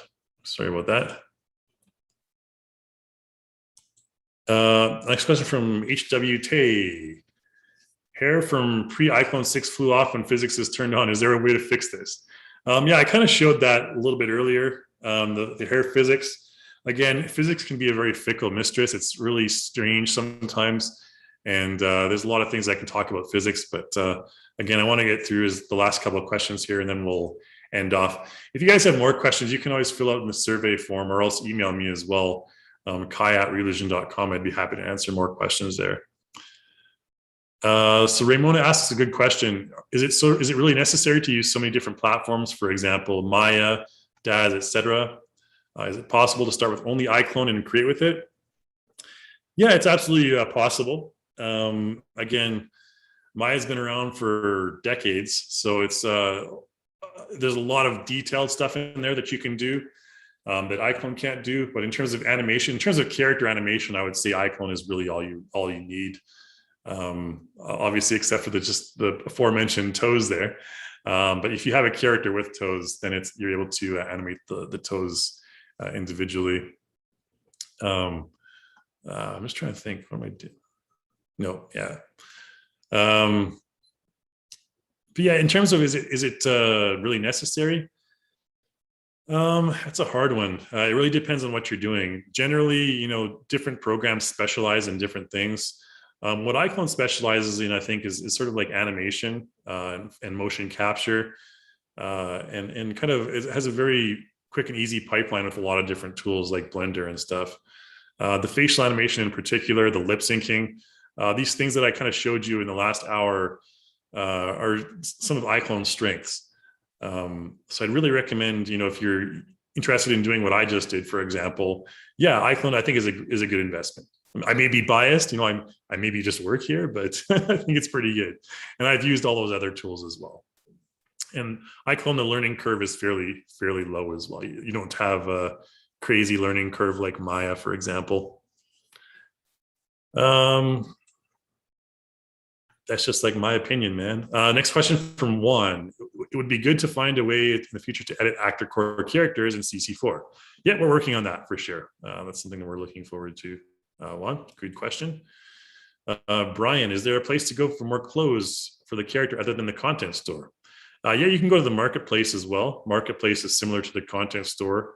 The only thing is the content store is curated by us. So we kind of make sure that the quality is up to snuff. There's also the marketplace as well that is, basically people can just publish whatever they want.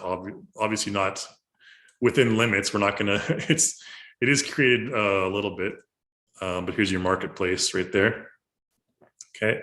So you can see there's a lot more stuff in here, and you can search, you can actually become your own developer and publish stuff in here and make money as well if you want. Rosemary, can we apply other movements to ActorCore, or there are movements set? No, you can apply any motion to ActorCore characters. ActorCore characters are completely compatible with all of iClone's motion tools. So they can basically do anything that Character Creator 3 characters can do. Yeah, I want to emphasize that. They're super compatible with everything. Brian asks, is there a way to have a character detach from a path and not go back to the origin? Yes, there is. I'm not going to demonstrate that right now, Brian, since we're basically over an hour of Q&A right now. But that's something I can answer later on, or you can also ask in the forums as well. At forum.relusion.com, guys, we have a good forum full of like really good and patient users with a lot of time. We have a great community of people there. I'll throw this in the chat window for you guys. Shoot, there you go. There you go. I just saw that. Hope they pay you guys overtime. Yeah. Is there an intention to create Aculips in Portuguese? Yeah, we intend to have more language support for Aculips for sure. Yeah, Brazil's a big country for sure. We want to try and get Portuguese up there as much as we can. We've had all sorts of requests, and we're working on it.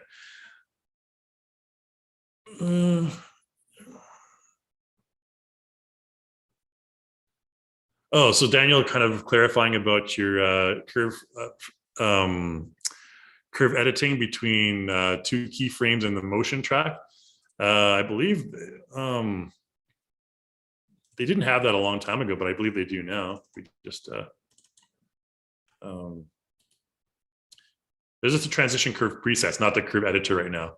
Unfortunately, I know for sure that they are working on getting the curve editor in there, but for now you're stuck with these transition curve presets. You do have the option to adjust the strength of each one, for example, but it is a little bit limited. So apologies for that, Daniel. But that's going to be fixed in the next version. I know that for a fact. Okay, Guy is asking the best or highest quality render. That would be an Omniverse. Would be my recommendation, guys, to do that. Omniverse is free, so why not, right? Cool.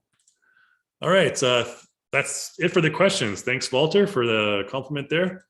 So yeah, I want to just tell everyone thanks so much for sticking with the webinar today, and hopefully you learned at least a couple of tips and tricks along the way. I know I went through things a little bit fast, but hopefully you're able to kind of keep up, at least for the main stuff. And just a reminder as well, make sure you fill out that survey that we're going to email out to you guys, and we get you the 10% discount from the content store. And always check out our forums for other users who have problems, and you can get your questions answered really quickly there as well. Yeah, I think that's about all I wanted to kind of end off with here. I'm kind of just running out of gas in terms of doing a 2-hour speech here, but yeah, love to have you guys along every time for the webinars. So keep checking back on our webinar page, and hopefully see you again in the future. And again, lots of tutorials in the Learning Center that I've done as well, and all of our other awesome developers and users have contributed to. All right, so I'll just say goodbye, everyone. Good evening, good morning, good afternoon, wherever you are in the world. And hopefully see you in the next webinar. Thanks, guys.